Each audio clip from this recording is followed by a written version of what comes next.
The only media that have been consistent speaking against the bad government and for the purpose for reformers. Major what yo?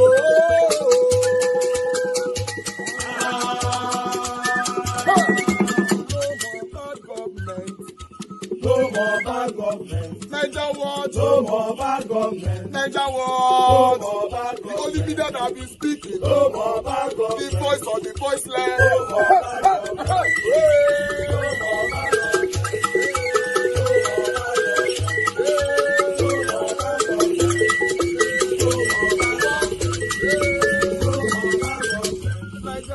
No more bad government. For the poor, no more bad government. Major war, no more bad government. Major wars media, no more bad government. No more bad government. No more bad government. In Nigeria, no more bad government. No more bad government. No more bad government. The only media, no more bad government. The #1 media in Nigeria, no more bad government. That have been speaking against government. No more bad government. Major war, no more bad government.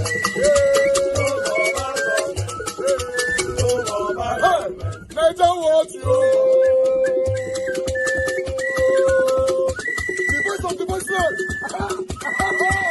The voice of the voiceless.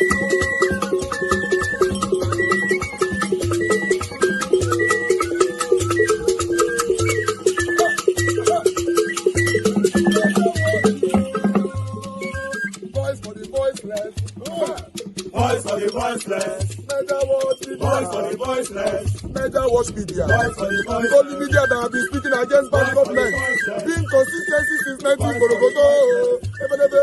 Voice for the voiceless. Voice for the voiceless. Umuwame. Voice for the voiceless. Umuwame. Voice for the voiceless. Voice for the voiceless. Voice for the voiceless. Voice for the voiceless. Voice for the voiceless. Voice for the voiceless. I don't want you. They would pardon me. And those that think that I've hurt them so much, please pardon me. I thank. All right. Good morning, good afternoon, good evening to every one of you. I appreciate you all. If there are more reaction, I'm going to be posting that one later on or tomorrow morning. But yes, and so we see this life.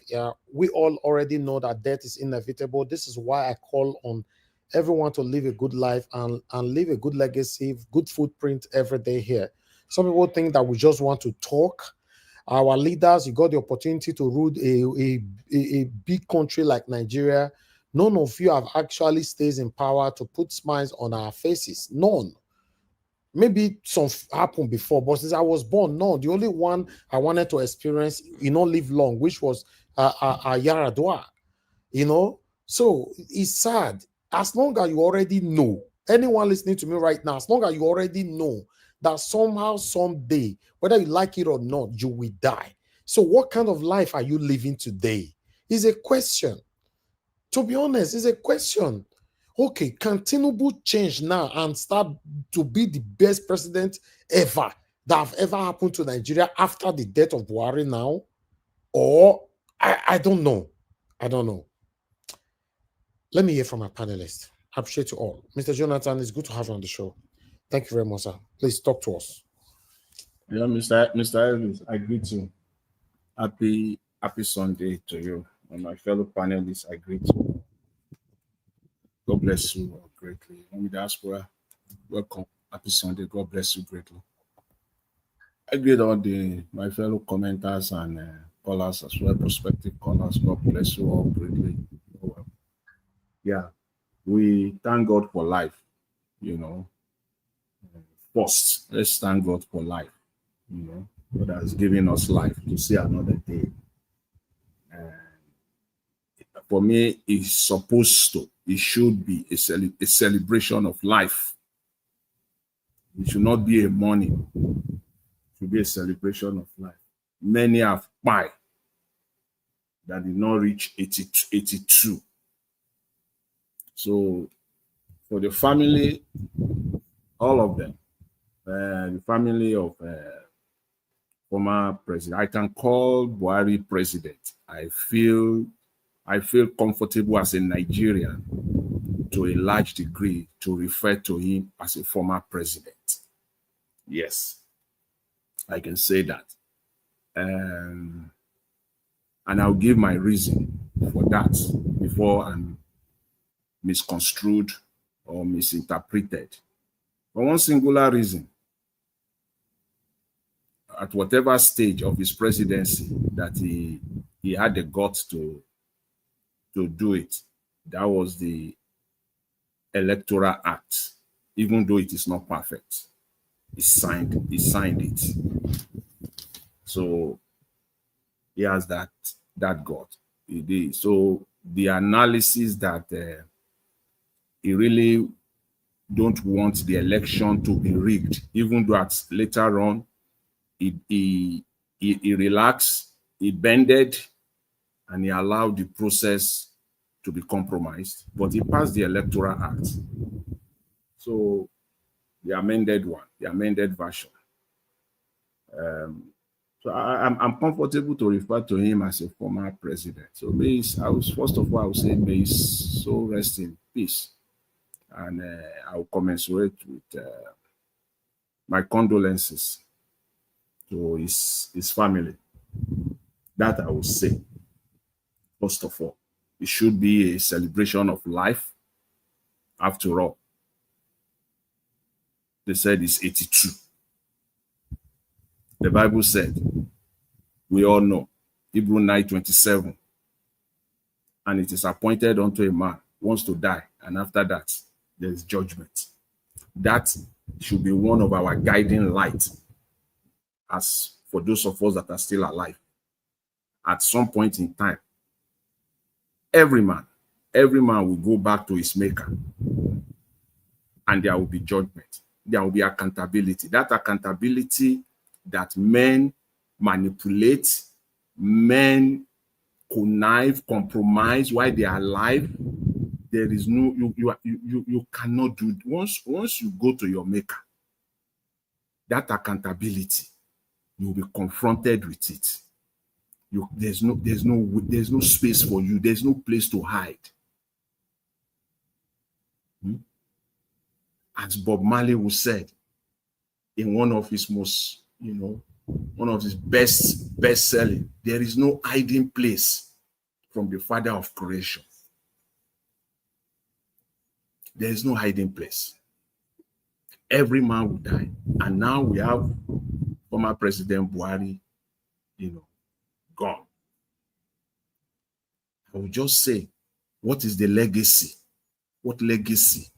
I will start with, for me, the first thing that came to my mind was Nnamdi Kanu. To correct you had the opportunity to correct the wrong. You cannot tell us. Now I'm moving to the reality, to the reality, which is the legacy that he left behind. And that is what people will be talking about. That's what people will be talking about. You had the opportunity to let the man go. You refused to. Whether you are misled, misguided, but deep down in your conscience, you will know, you must have known that this man has nothing against Nigeria. He's an innocent man. That to me is so profound. You should have let the man go. But he did not. And that is now part of his legacy. He can't shift it again. He can't change it anymore. There's nothing he can do about it. Now, to us Nigerians, I said yesterday, how sad it is. And I know that's what many people from all the videos I've been watching from this broadcast all day long. It's about the earth system, which I said yesterday. I said it is unfortunate, it's an aberration for a man in your 80s, in your 90s, to be carrying you, they have to carry you.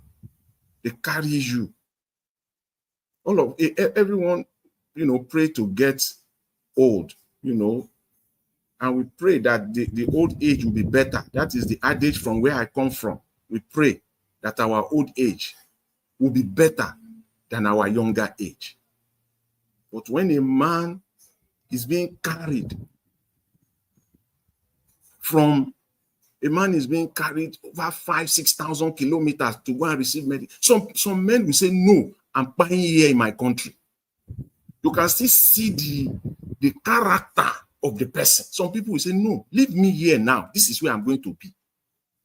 There are people like that who have the capacity.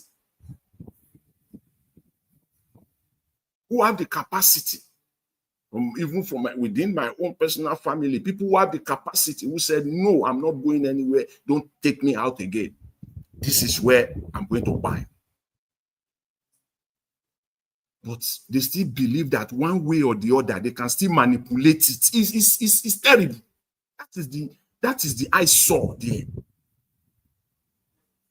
Maybe I can still manipulate life. What do you want to? You cannot hide from God. You can still manipulate life somehow. Just get me there. I'll get better. I'll still come back.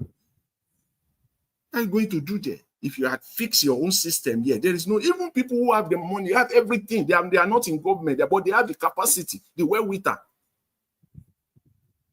At some point in their life, they will say, yes, now leave me here. If the hospital in this country cannot treat me, save your money or save my money. Don't spend my money anymore. And if it is the children or family member, keep your money. Leave me in my country. This is where I was born. This is where I'm going to buy. But because they believe they can still cheat the system somehow, still drain the resources of the country somehow, they say, take me abroad. That is it for me. That is the I saw there for me. That is the sticking part of it for me. Because how do you want to square it? Even, let me tell you, it was propaganda all his presidency.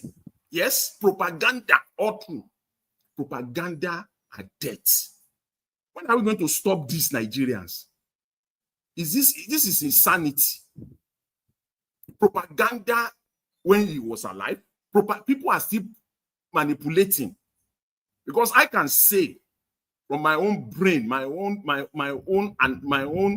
you know, I don't know, from my own assessment. I don't know the reason why Shehu Garba had to come out 2 days ago on this interview. I believe that perhaps the man had pie already, but they always like to rewrite history.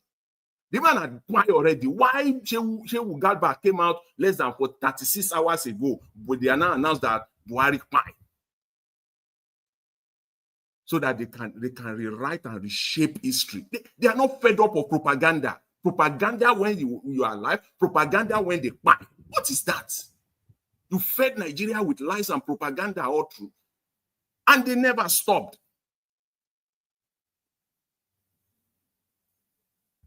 The spokesman, who's the last video that we showed, the guy, I've forgotten his name now, the former Punch guy, who was Buhari's spokesman also, you know, was saying that no corruption can be associated with Buhari. But at the end of the day, he's responsible. He is responsible. So what we are going to, they should stop this idea of trying to rewrite history. You cannot rewrite history. We all live through it. Nigerians live through the presidency of this man. Through it, they live through it.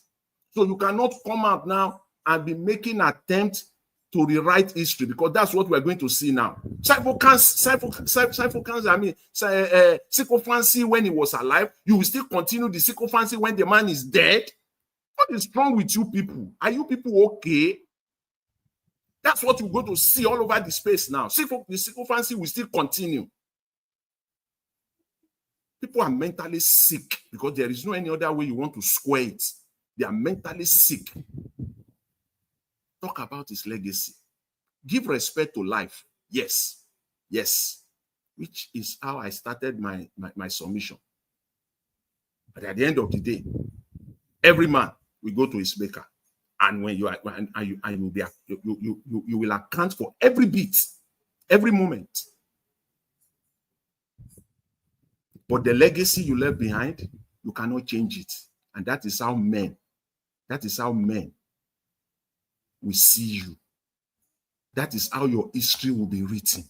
But for some men to be coming out trying to rewrite it, to reshape it, to confuse Nigerians and future generation, that is what we must be out there to counter it. We cannot suffer while they are alive. Make Nigerians suffer while they are alive. And when they are dead, they still want to be enjoying the legacy, the good legacy. No, you cannot have it both ways. You can't. So it's a lesson for those that are still there now. Your legacy will speak for you. You can't rewrite it. Attempt to rewrite it. It's not going to work, because that's what we're seeing now. Can anybody rewrite the history of Shehu Yaradua, the former president? Can anybody? You cannot. The good things that he did, the foundations that he laid, is being spoken today. Nobody can jettison it. Nobody can push it aside. So what we're seeing now is the likes of, you see, spokesmen, they're already coming out. Garba Shehu came out less than 48 hours. Now they announce that the man is spy. That is their modus operandi. That's how they operate in Nigeria. Fed Nigerians with lies and propaganda for 8 years. At the point of death, or at death, they are still feeding Nigerians with propaganda. Are you okay? The likes of Shehu Garba and all of them, you will see them in the coming days on the Nigerian media space, coming out to rewrite history, that Buhari is the best of men. No. We have to, we must, the legacy left behind, so must he be judged. He can't rewrite it. The ultimate judgment is with his maker. But here in Nigeria, yes, everything you did, people will see you as such. So don't let people come out now to come and gaslight Nigerians, to come and continue the lies again. They never tired of lying. They never tire of this propaganda. That is sickening, for crying out loud. It's so sickening. The medical system in Nigeria is not, it is, I just hope and I pray that this present government, Mr. Tinubu, this will be a learning, it will take 1 or 2 lessons from this. At this moment, it will, at least, it will just pick 1 or 2. Reverse and begin to do the right thing, begin to do the needful. It's been out now, went for a meeting. The meeting is over now, about 72 hours, more than 72 hours ago. It's nowhere to be found. Spending and wasting the Nigerian resources. Why the healthcare system in Nigeria is getting worse and worse and worse by the day. Somebody once said, most recently, said, if you want to buy, if you are ready to buy, anybody who is ready to buy, don't need to go and commit suicide. Just go to a Nigerian hospital. Go to a Nigerian public hospital and say, you have one ailment or one whatever you want to be treated, and you are ready to buy. You don't need to commit suicide. You have 1 minute left, sir. Just go to a Nigerian public hospital. I guarantee you, the person will buy. That is the system that they have left for Nigeria. And I hope they will pick 1 or 2 lessons from this. No man is going to live forever. All of us, one day, will go to our maker. And we will not run from that accountability. We will all be accountable to our maker. Thank you very much, Mr. Elvis. I leave it there. I appreciate it. Yes, you are right, Mr. Jonathan. No man will live forever. Let's live a good life and live well. That's it. Thank you very much, sir. I appreciate you. Those of you asking for a number to call, the number is on the screen right there. Let me quickly take some call before I move on to Madam Patricia. If you want to call in, be quick on this. You can only call WhatsApp number in case you are new to the platform. If you want to call in, be quick. I believe some of you watch us behind. That's why you don't call in on time. We have Tony Africa already on the phone. Thank you, sir. Good evening to you. Please talk to us. 2 minutes. Sir. I don't greet you already at the comment section. Thank you very much for the job you're doing. I'll be vindicated. You know, now it's time for Ijagboro. Ijagboro now got a fight because back then, Madam Adamu Aliyu, aka Ushomole, threatened them that he would tell them who is in the state house if they try to remove him from APC. Then the Tinubu also threatened them before he made that special speech, Emilokon speech. He did threaten them also. So they have played the game, hide and seek game. This time around, now that they have gone different ways now. Those people, them El-Rufai, all these people, them all of them, they are about to release this gas. They want to start to point it. That's why they are trying to come out now. You know what I'm saying? So this is the game this fool love to play. You know, this is why I said that I keep saying, you know, I'm on record here for, you know, insisting that this man is not alive, that he died because, you know, if a president is alive, you will see him doing some activity, one activity or the other. We did saw Buhari for the past 8 years. And then in 2 years of his administration, this actually worked. There's no doubt about that. Between, you know, because my family also voted for Buhari. My brother Friday was always, you know, saying that, praying that, oh, they don't let Buhari come and make the letter come, you know. When he came, he was doing the right thing. 2 years down the line, he went, you know, then he died. They decided to say allegedly or whatever, you know what I'm saying? So this time around, now the time for this gutter fight has, now that the ADC is being formed, people that are forming that, you know, ADC, they are about to expose themselves, you know, in the gutter. That's why they are now looking for a way out. You know, it's very painful that, like I keep saying, if they don't solve Buhari history, you know, now, some few weeks ago, I still called in to say that if they don't solve that history, Nigeria is not going nowhere. And but this is not the way that I wanted to solve that mystery. That mystery should be solved. They should come out clean. They should come out clean, and the Obasanjo have to tell us that whether or not this man Buhari now is for state house, national state meeting. Thank you. Thank you, sir. Thank you very much, sir. Yes, sir. Yes, sir. All right. So listen to what Oga Tony is saying. Before I pick another one, some of us might look at it in a different way. But my question is, how come Buhari's wife, Aisha Buhari, did not appear anymore for the past 5 years or so, if I'm not mistaken? Even the day was handing over to Tinubu, I don't know whether he did there. I don't see him. This woman have not actually affiliated herself anymore with her husband. What happened? That question needs to be answered after this call. Thank you very much, Mr. Innocent. Thanks for calling in, sir. Please talk to us. 2 minutes. Yeah, my man. Thank you, sir. Good afternoon or good evening. Good evening, sir. I don't know what time it is in London. You have 2 minutes, sir. Yes, thank you. Okay. Yeah, I've seen, you know, your posting and all that. This is nature. Now look at what this guy now. He is coming back in a box from London. Remember when he went to kidnap Nnamdi Kanu? Send them to kidnap the guy. Brought the guy here.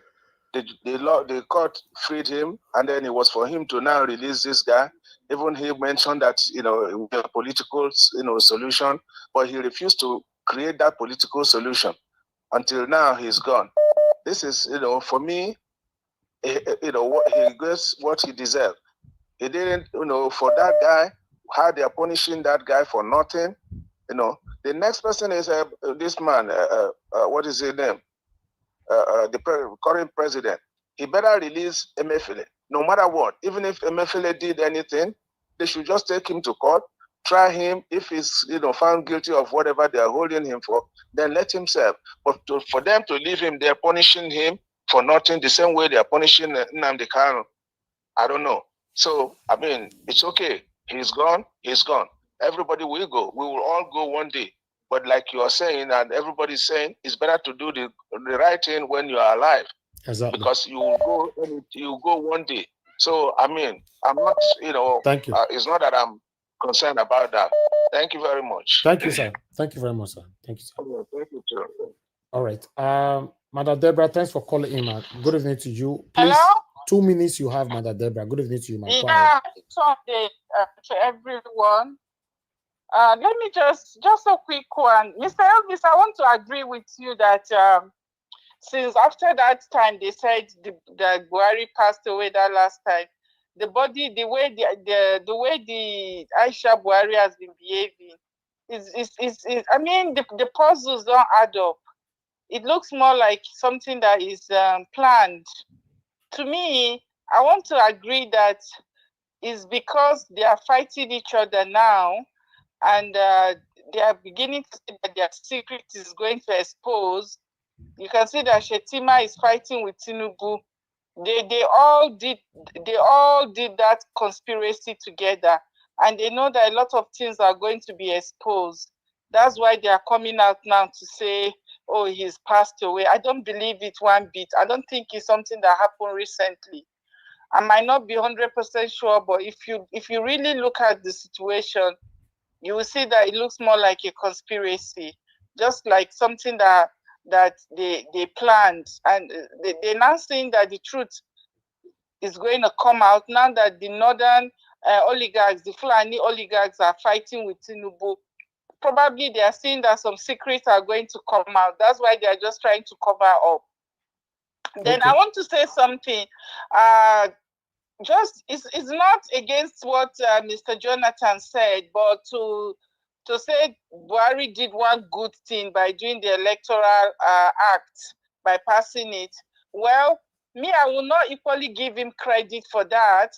What is the essence of doing something and then you didn't allow it to work? It's like putting a law and then the law is not being, it didn't work. So it's more like something that is not, it didn't work.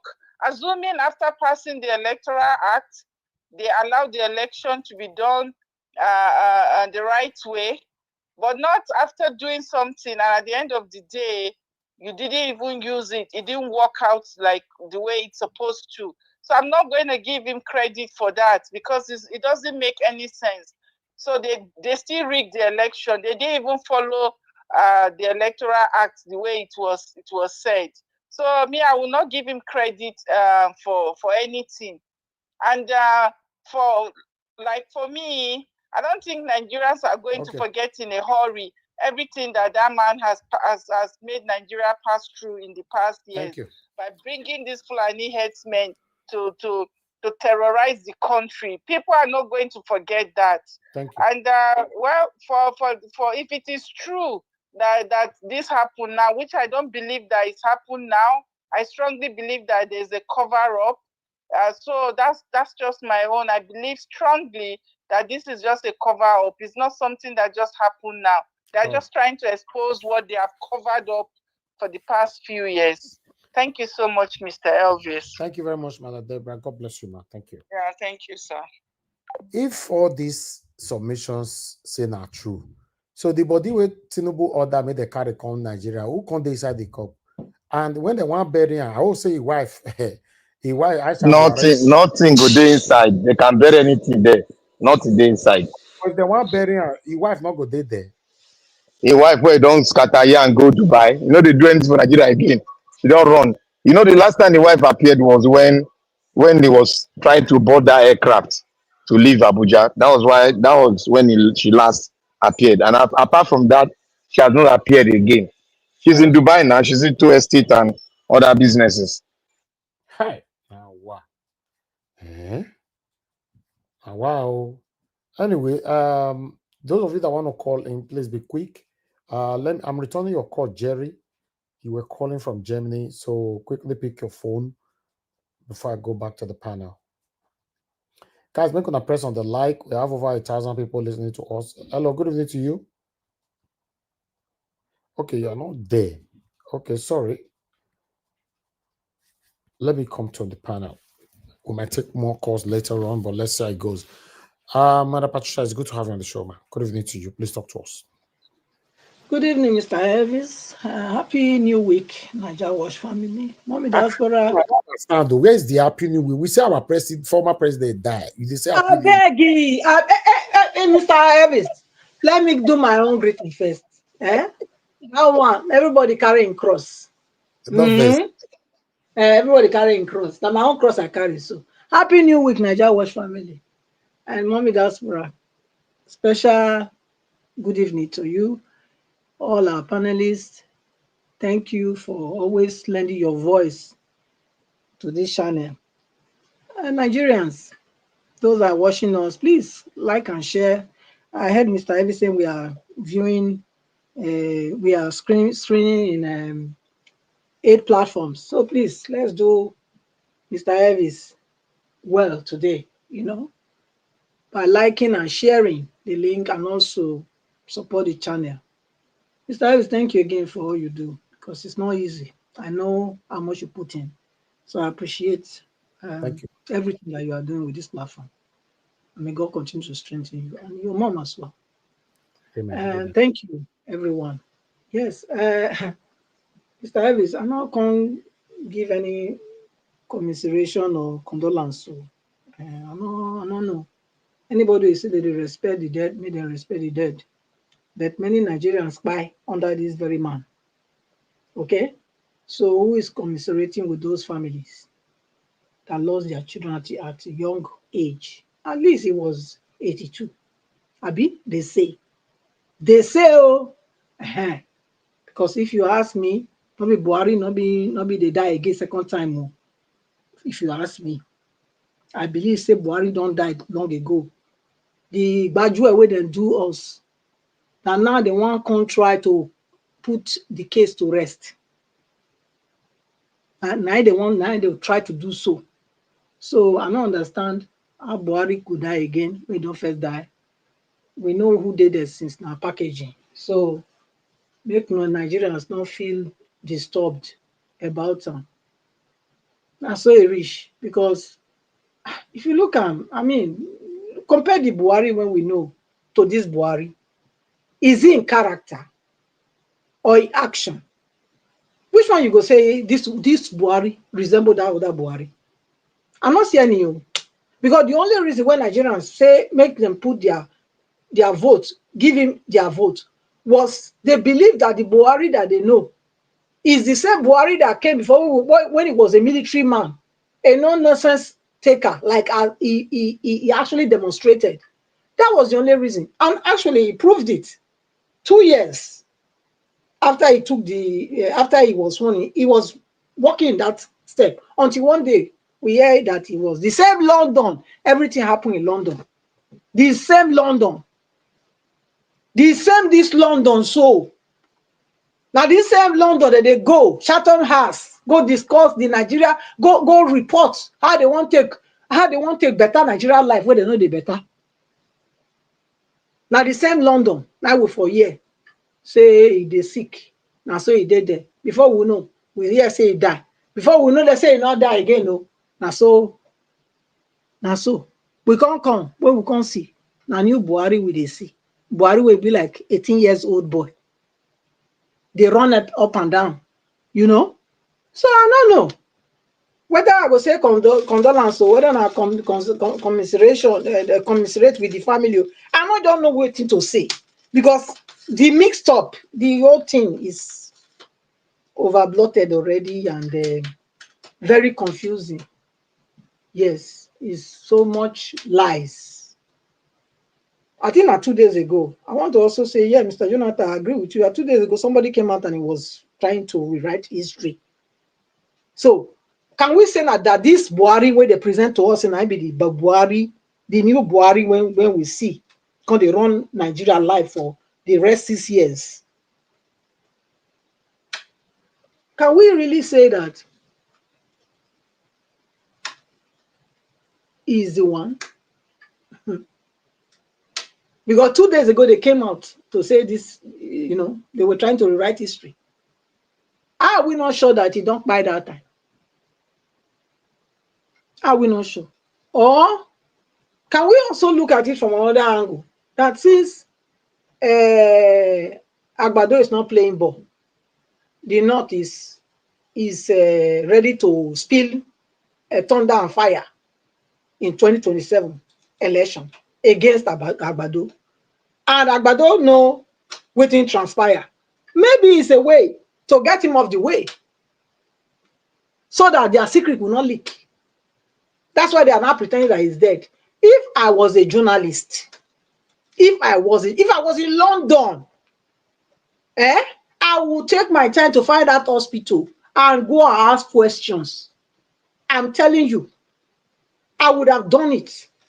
I would have done it. I would have become an investigative journalist by force. Because I want to get to the bottom of this thing.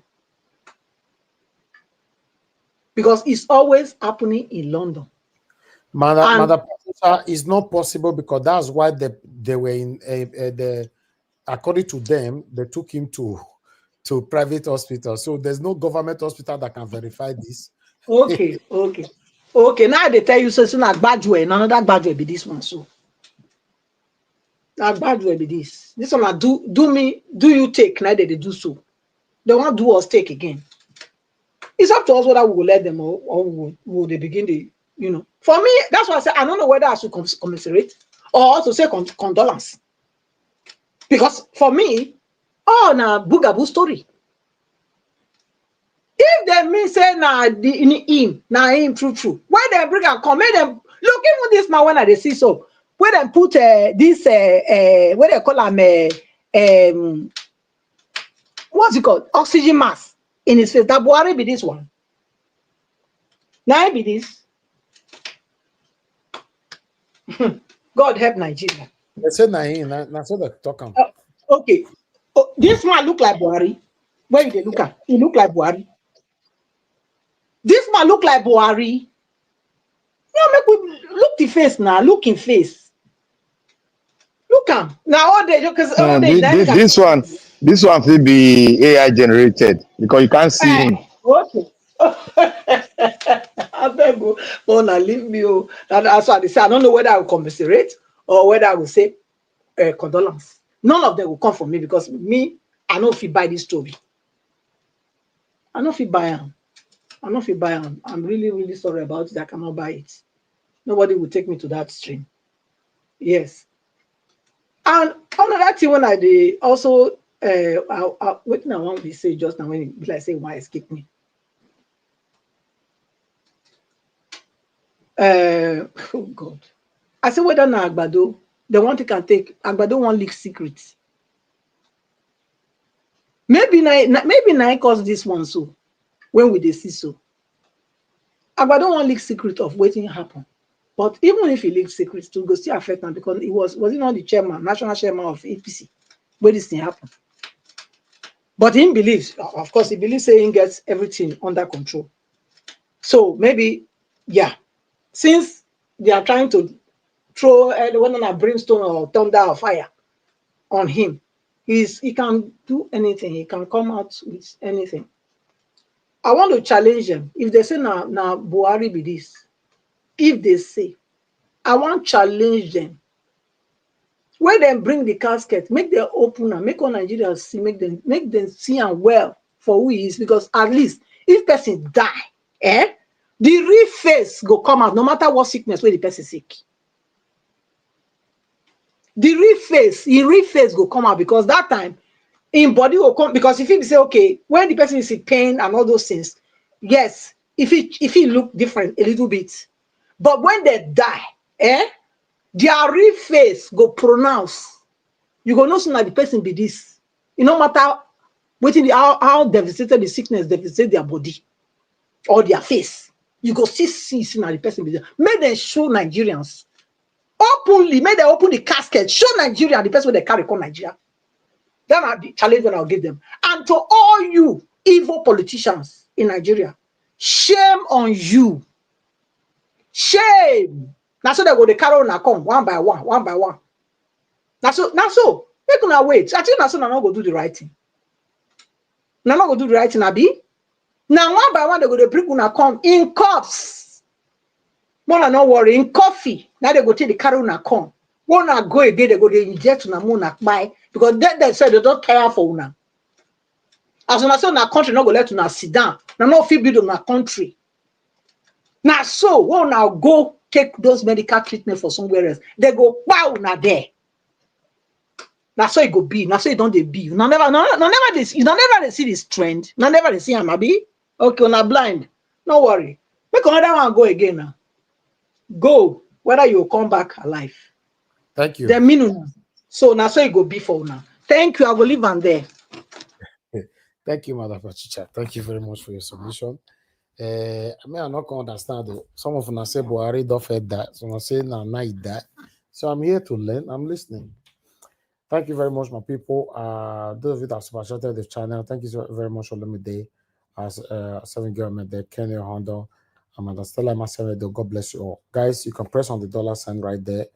If you can, encourage what we do here. Press on the like button as well. Also help us to share this broadcast if you can. We have over 1,000 people still listening to us. Please take our voices far.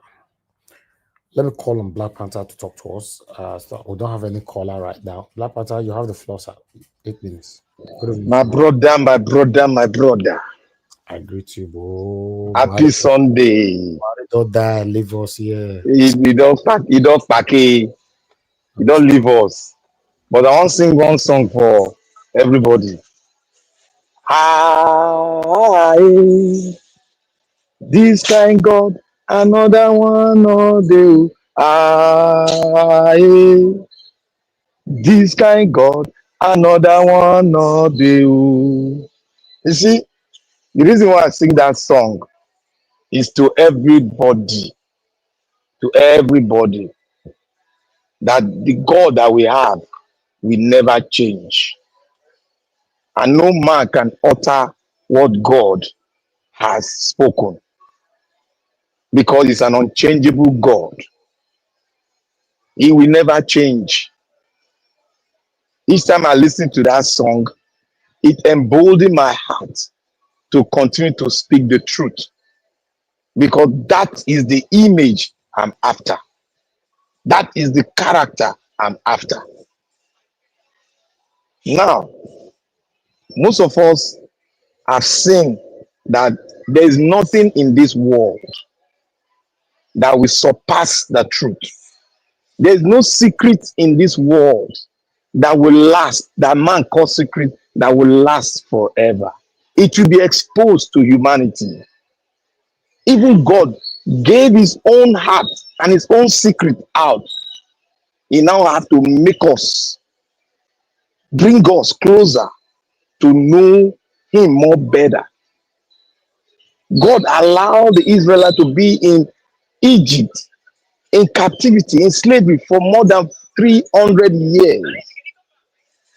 Yet, humanity refused to learn from that wisdom, from that path that the Israelites, the Jews, underwent. Our Nigerian politicians, like I will always say, they won't change, but they can write and rewrite, but they won't change. They will go back, fall back to their old order. The Nigerian people have to see that I've suffered for more than 60 years. Have to realize that the God that we serve never change, but it requires our own efforts, because he has given us dominion. It requires your effort for him to manifest through you.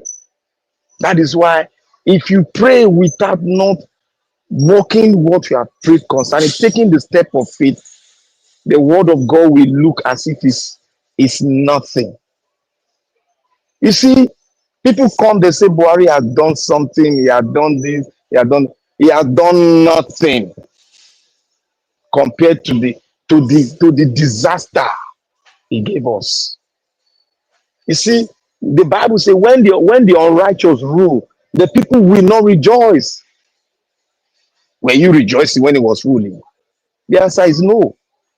So why are you rejoicing when he's dead? Why are you now talking so good about when he's gone? The Bible says, mourn with those that are mourning and rejoice with those that are rejoicing. I speak this to all the Niger politicians. They should learn from this. Like our mama said, yes, he said the secret, that somebody will reveal it. There's nobody that's going to reveal that secret. Because if you reveal that secret, all of them will be thrown into the same lake of fire that they are about to throw that they're about to push one of their members into. So the secrecy in presidency, if you try to go closer to it, not to even reveal it, just make up your mind to go closer to it, they'll smoke you. That is it. It's all over the world. That is it. You don't toy with something that is bigger than you. All you need to go around the surface, but you don't go deeper, because the more deeper you go, the unsafe you become. So Agbado, now, like our caller, our brother Tony Africa said, he said the dog fight has just begun. Tony Africa said the truth. He's giving us wisdom there. The dog fight for Aso Rock has just begun, because a leader that was having an ideology, the Fulani extraction ideology, had just gone, and the dog fight for the leadership, and for whom to play his role, and for whom to play the leadership role, to toy with the sovereignty of Nigeria has just begun. The fight will be an open field now, because people, this 2027 election is going to be as like never before. It's going to surpass what happened in the western region of those days. It's going to surpass it. I know, I'm 1000% very sure, because the Nigerian politicians, they won't change their patterns, their modus of operation. Now, to Wike, that is going over. There's something deep. I won't say it until something happens. There's something deep about that man. And if he's not careful, people are going to rejoice. People are going to rejoice whenever I kick the bucket. It is either for him to change and do things and stop toying with the destiny of a country, of a people. Stop toying with the destiny of your nation. It is not yours. It's a conglomerate of people that God created to manifest upon the earth and dominate the earth. If you decide to dominate the people that God has chosen to dominate the earth, then God will dominate you with his word. Because you came from his own word. That is the word I will give to UK and to his wife. He should stand up like Sarah and deter his husband from going that route of self-destruction. You say politics is a game. Politics is not a game. It's not a game, it's a service. But when you make it a game, that means you are toying with the life and destiny of everyone in that federation. For your own selfish and digressment, for your own selfish end, you are toying with our life. And we will not rejoice when you go out of this earth. We are sure of that. When King Nebuchadnezzar died, nobody rejoiced, nobody was sad. They were rejoicing, because he was cursed. Unto thy belly will you trek like an animal in the wilderness.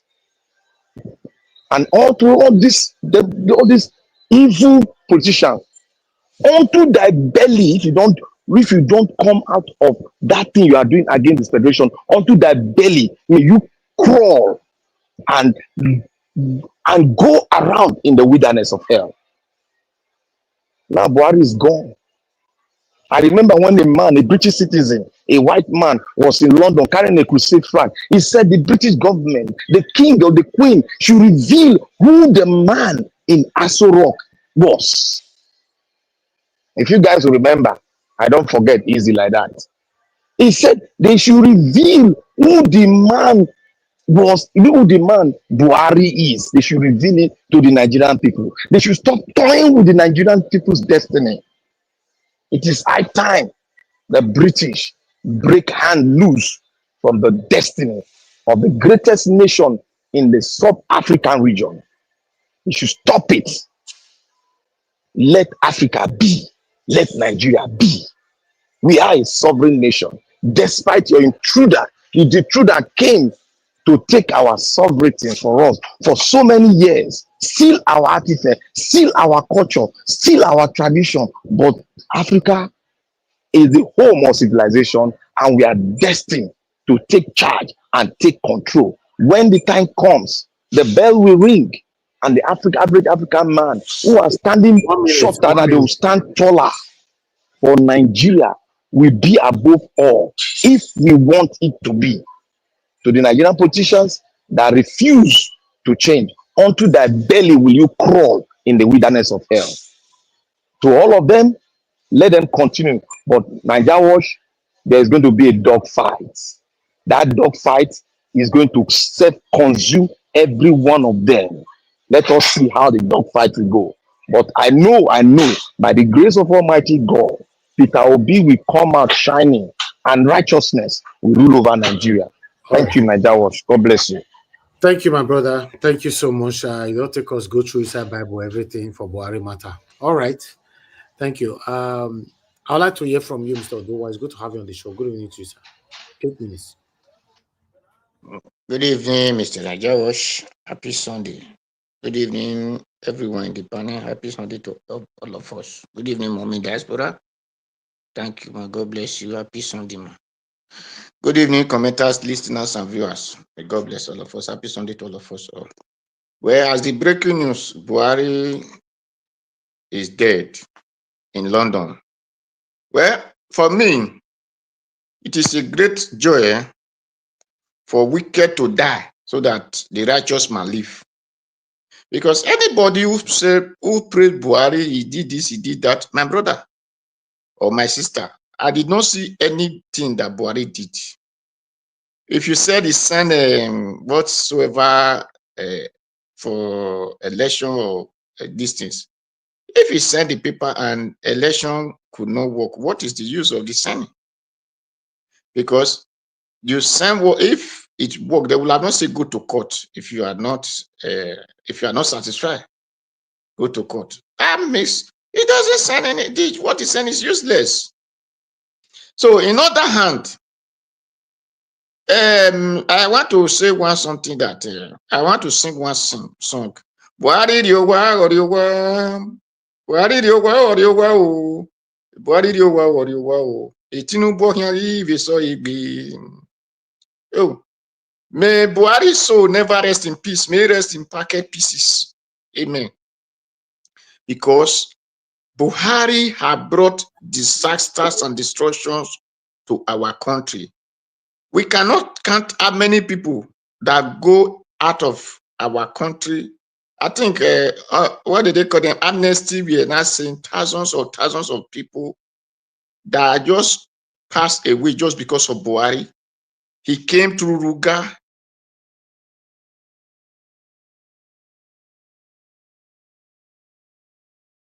Destroying the country.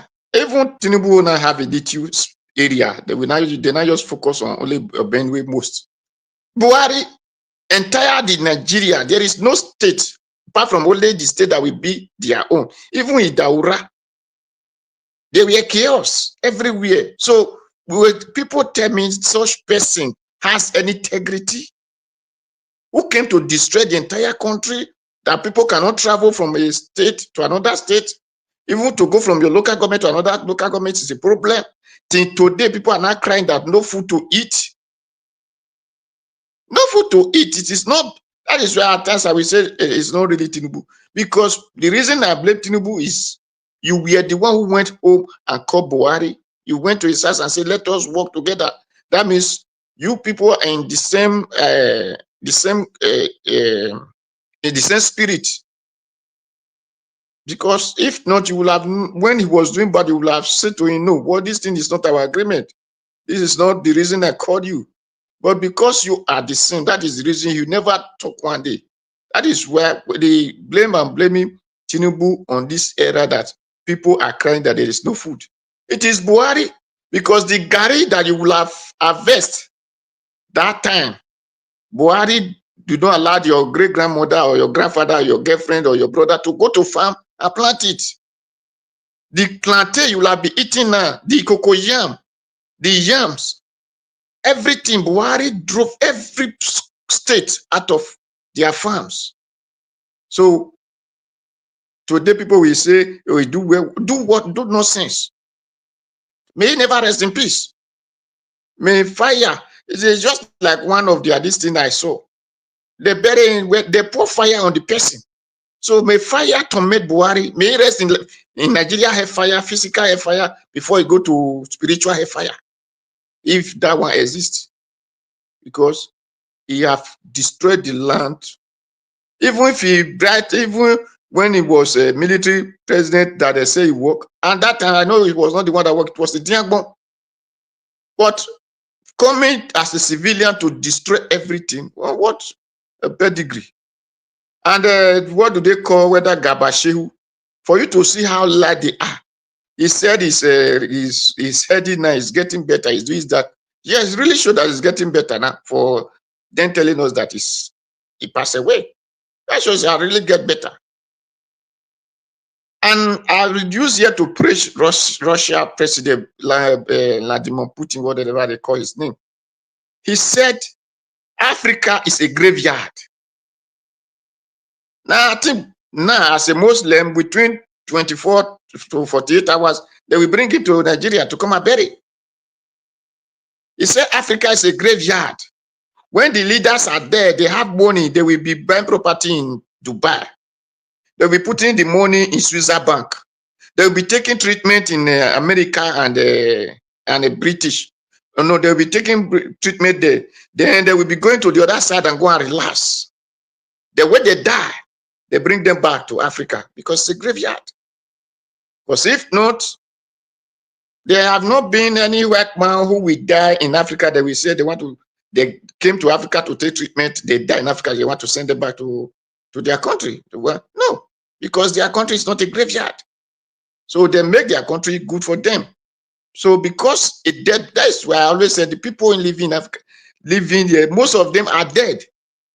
They're just living, they're just existing because the breeze happen for them. The breeze still give them a little bit to work. If not, a president, a military president who spent many years, many months in the hospital when he became a first-time president, then out of 8 years, he did not have any good hospital he built. And even came and said, I want to build hospital. I think today, single block is not laying that land. People will come and saw that one work. Did do no sense. May he never rest in peace. So that is what I have to say. Then additional is an additional. The lie man who lie and begin to tell us that. Anyway, thank you, Mr. Nigeria. Thank you very much. Mr. Odowa. Thank you, Mr. Elvis. Yes, sir. Let me, please, you give me a minute. Let me correct one impression from Okay. Mr. Odua's submission. That with respect to the Electoral Act that Buhari signed into law. See, that was a good thing, whichever way you want to spin it. To the extent that Buhari himself, 1 week, as a matter of fact, 5 days. See, five days after he signed it into law, he himself quickly ran to the Supreme Court, straight away to the Supreme Court, that he wants to change it, that he asked for a review. Because he knew that it was a blunder, that was a gift to Nigeria, to all of us. And it is that thing that you and I, every Nigerian, we are holding on today and saying that election was rigged. If not for that one, you will not have mouth today to even be talking and say the election was rigged. He quickly went back to Supreme Court. They said, Mr. President, you just signed this thing into law a week ago. There's no law to back it up. We cannot change it. It is a law already. Baba Jonathan. Wait. Hence came the glitch. Because the only way they could circumvent that act was the glitch. If they leave it the way it is, see, it will be a different story. Hence came the strategy of the glitch. Okay? So he himself realized, maybe by crook or whatever, some people sat him down and said, Buhari, you shouldn't have signed this thing. No. The Supreme Court of Nigeria, the judiciary that you and I know that they are crooked as crooked as they are, they told him, it's all there, Google it now. Mr. President, we can't do this. So that's a good thing, and it will only get better as far as that is concerned, either directly or indirectly or directly through a new constitution. But that is what we have now, and it is better than what it was before. Thank you, Mr. Jonathan. Madam Deborah, hello, quickly. Mr. LG, sorry. Okay. I just wanted to quickly disagree with Mr. Jonathan. I think he kept emphasizing on the fact that Buhari did the electoral form. Yes, it might indirectly, it is a good thing, but he did it based on selfish interest. He probably did it in order to favor whoever he wants to put in, to prevent Tinubu from able to rig or to prevent the election being rigged. But not in the favor of Nigerians. I still stand on the ground that what is the benefit of the electoral reform if he actually did it based on good intentions? So how come he didn't stand up to make it work? So even if he did it, I still believe that it was still based on the selfish interest. These politicians are never doing anything that is going to favor Nigeria. If you see Nigerian politicians do anything, just know that it's because they are doing it in their own interest. And I believe that one way or the other, even that electoral act, he did it purposely, probably to protect his own candidate that he wants to bring in. Thank you. So that he did not do it because of you and I to make elections free.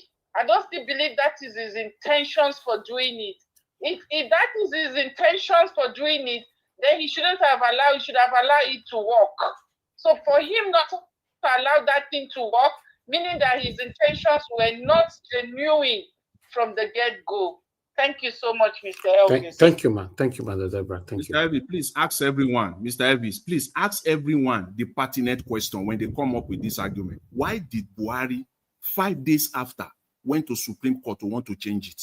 Let them answer that one. Why? Okay. Can I answer it? Baba Jonathan, please. Mr. Najawesh, just a second. Baba Jonathan. Quickly. Baba Jonathan, you said if not that law haven't come when we shot that Abbas during a do election for what do we call Osumbo. So it is not that law that make us to say election was rigged. Thank you. All right. Okay. I'd like us to move on. You know, everybody's talking about this currently everywhere. Everywhere is busy for Buhari. Hello, hold on, sir. Hold on. Hello, good evening to you, sir. Thank you very much. Please talk to us. Wait. Hello. Hello, sir. We can hear you. Where are you calling from? Yes, sir. Yes, sir. Oh, thank God. Me and my wife, we have been looking for the WhatsApp number, so we finally got it. I'm calling you from Dallas, Texas. Okay, sir. Talk to us, sir. You are live. Yeah, thank you. Thank you for everything that you are doing. Yes, sir. You know, Nigeria problem is not only Princess I'm talking. It's not only these crazy people, Jagaban. Nigeria have a very big problem. You see these people that are complaining, suffering. If election was held today, they will vote for Tinubu. I guarantee you that. I know they rigged the election. I know that, but majority of them still vote for this guy. You understand what I mean? So we will never allow Igbo to rule. Okay, Igbo want to leave. You say no. They want to rule. You say no. So what do you want? And the place where I live over here, government don't owe oil. Oil where they don't owe this individual. If they find oil in my house where I live now, they will be paying me. They will be drilling the oil and they will be paying me every month. Nigeria stick their teeth with oil. That's the problem they have in that country. They are dividing oil money. So at the place where the oil is coming from, those idiots, Bayelsa and whatever they call it, Bayelsa and Delta and Ogoni or whatever, they just keep quiet. They allow these people, if they want to protest, they don't need to go to Abuja. All they need to go to the oil where they are pumping the oil and drag those white people out of there. You see Nigeria, they will shut Tinubu will go down to his knee, will be begging. That is all they need to. They don't need to go to Abuja. They go to where they are pumping that oil and occupy the place. You understand what I mean? Yes, sir. So what you are doing, thank God we get somebody like you. The other people, I know they pay them. I know all the bloggers. I go to their website. They pay them to be doing what they are doing, supporting this guy. It's only you that I know that the Edo man, Edo person, some of them, if you count 100 of them, you only get like 2 or 3 of them, and you are one of them. The other ones, they collected money. Thank you, sir. And be supporting the evil people. So now, we can't come home. My wife is a doctor. We cannot come home. We have a property over there in Asaba, Porakot and Lagos. We cannot come home because there is no light. If we set up business, running generator, how can you I don't even like a sound. I don't like noise. You come over here and looking for diesel, doing all kind of stuff. It don't make sense. After this guy want to help Nigeria, this will be, they say no. I don't understand. The way the guy talk, the way Obi talk, you know that this guy is sincere. He want to help Nigeria. He's not looking for anything. Exactly. Still yet, these people don't want this guy to help Nigeria so that we can move back home. Eh? It's not only me. A lot of people, Houston, those Igbo people, they are millionaires in Houston. They want to go and establish in Nigeria. I said the Nigeria problem is not only the corrupt. I have a house in Porakot, Abure. You know the agent I put there. This guy will just collect the money and tell me that I'm robber. Attack him on the road. I said, okay, you have my account number. Why do you want to collect cash? Until I call my son that is in the military here, my son call him, say, look, I give you 1 week to go and deposit that money. If not, you will see me. Then the next day he went to that is the money that they say I'm robber collected. So it's not only the Nigeria, the corruption is just too much. It's too much. I went home, I changed money, I know how much is the money. I gave my sister's son to go and help me change the money. Guess what? The money was half of it. My sister was laughing, I was laughing. So the corruption it's too much. Very sad. It's not poverty, man. It's not poverty. Hey, when I was in Nigeria, I was working with cash and carry. Cash and carry. I don't know if you know cash and carry. Those people that sell electronic. I was the one taking the money to the bank with a brand new 504. Oh, the other guy, Omola, they call me Omola that time. Oh, why can't you go away with the money and take the file? I say, I don't think so. My junior brother brought me to US. If I have done that, when my brother tried to do my visa, they will say, I'm on the run. I will be on the run. So, exactly. All right. Thank you, sir. You see that? So, I will be getting in talk, okay? Thank you very much, I don't know. You can text me your Nigeria account number, please. Oh, okay. That's good. Okay. On this number, text me your Nigeria account number. Thank you very much. My wife get up midnight to be watching you. I'm telling you, it's at work now. When you come back now, me, I will go to the burial. I say you better go and watch your Elvis, you know. Oh wow. So, thank you, sir. Text me your account number. What you are doing, God will bless you. Don't worry. Amen. I know they are attacking you left and right. Don't just worry about it. One day Nigeria will change. Amen. They like it or not. Thank you, sir. And do not compromise. Don't compromise with anybody. When not you compromise, possible. You cannot say what you are saying. You understand? I can never. Don't worry, sir. Thank you, sir. Okay, God bless you. And the people that I love most in your platform, those people that come to your listening, Jonathan and CM, those two people, I really like what they are doing. Those two people, Jonathan and CM, that guy in the UK, I think Jonathan is in Canada. Okay, yes. So thank you, sir. God bless all of you, okay? Thank you, sir. God bless you, sir. All right, thank you. Sir. Yes, sir. Oh, sorry, I've already cut it. All right, I appreciate you all. I know all my panelists. You all have fans here. You know, that's what I say all the time. Some people will join us on this panel. When they do anything, they come on, they'll say, na Mr. Elvis, they punish. Not be me, they punish. You have your own fan or fans. Once you go, they will forget you. you know, you are putting your voice there. Your voice is different from mine. Mine is different from yours. So the only difference between you and I is just that we have a platform that, yes, we are, you know, we are meeting to pass our plight every day. So yeah, I appreciate every one of you. Let's stand for what is right. But let me call on the next person. Mr. Eviso, sorry, Yes. I just see this here. I this now, Mr. What's his name? Chris Dublin. I don't know. I never see him for a long time. Yes. Maybe the phone another day. No. He's not been around for a while. He have a personal issue that is sorting out. You know, but I just hope God help him out, and he will be joining us anytime soon. Okay, please give him my regard. Yeah, thank you. Thank you, man. Thank you very much, man. All right. I would like to hear from Ogashimize. Ogashimize, it's good to have you on the show. Hey. Where you did since Ogashimize? You don't leave us for streets. Okay, I tell you, Nigeria matter now. They fight Trump. They fight Trump now. They don't fight him. He's among them. Chimeze is among them. Since where Trump win, Ogashimize, you just vanish. Since where Trump win. My brother, the only thing that Nigeria is, I said, let me use one kind eye. I will dim one eye, use the other one, they look Nigeria. So because things that like this issue of Buhari now is, you know, is not good. It's not a good thing. Let me greet everyone. I greet Niger Watch, family, the panelists, Mama in the diaspora. I greet everyone, the commentators, the viewers.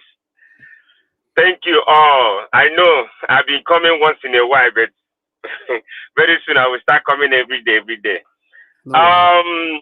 Thank you, Niger Watch, for all you do. I know you back in your base. Yes, yeah, I live in Nigeria. I did London, right? I did UK now. I beg.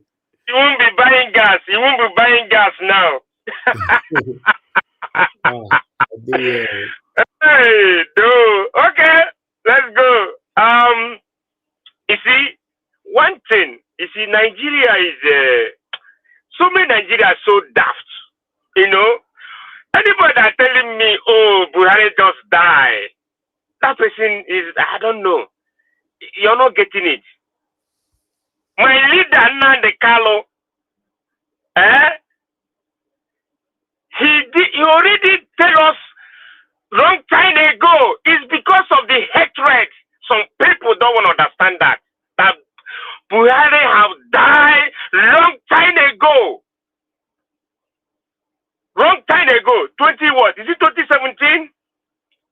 Nande Carlo came out on his platform, showcase everything on Max Buhari, but we still Nigerian people sit down on their comfort zone, say nothing is happening. It's a lie because you hate him, because maybe you hate whoever is saying it. If this word come out from someone else or came out from someone else, you could have believed. But some people, hey, no, it's not true. But Nigerian journalists, I put it to you, and media, I put it to you guys. I said, where you would did this thing when the Nande Gallo came out, and you go deep and find out by yourselves. The whole media in Nigeria, no good media in Nigeria, no good media, all of them. There's no good media, no good journalists, all of them. They're sitting around the table as if they are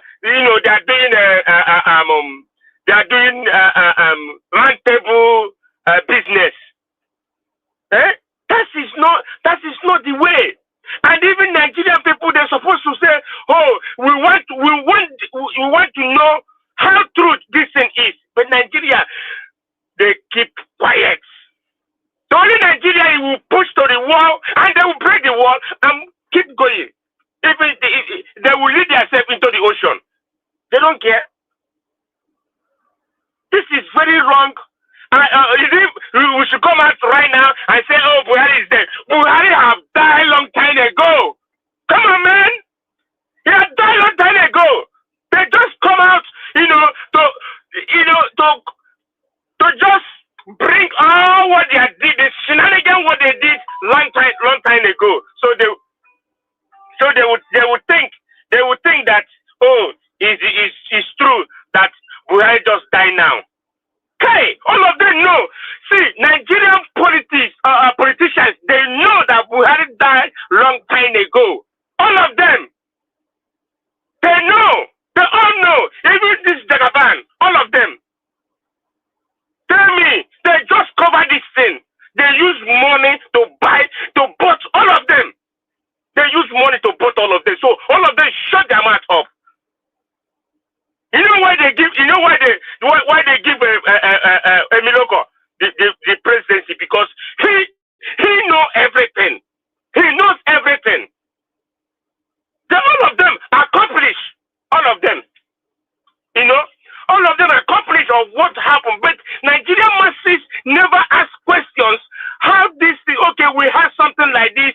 Okay, how true this thing is. But the media cover their mouth. The media cover their mouth. They don't want to say the truth. They just can't. It's only Nigeria that something will be happening and they will close their mouth. They will just buy somebody and bury that person. That's it. But the common truth that someone say, I said, okay, let me dip into this truth and let me find out. It can travel all the way even from Nigeria to US to Saudi and go and find out. And Nanikali told you the place they buried Buhari. It's let Buhari never die now. Come on, Nigeria, shame on to you. What kind of country is this? Shame on to you guys. Is it the Nigeria that we'll be fighting for? You want to fight for Nigeria? In this manner, there's no truth from anybody, from the politicians. They will never tell you any truth because the money have entered their pockets and they pocket the money. They lie to you. They will do anything to you, and you will sit down. You say nothing is happening. Then you'll be crying every day. You come out on the street. Oh, we are hungry. Oh, we are this. Oh, we are dying. Killing you and keeping you in a hunger. And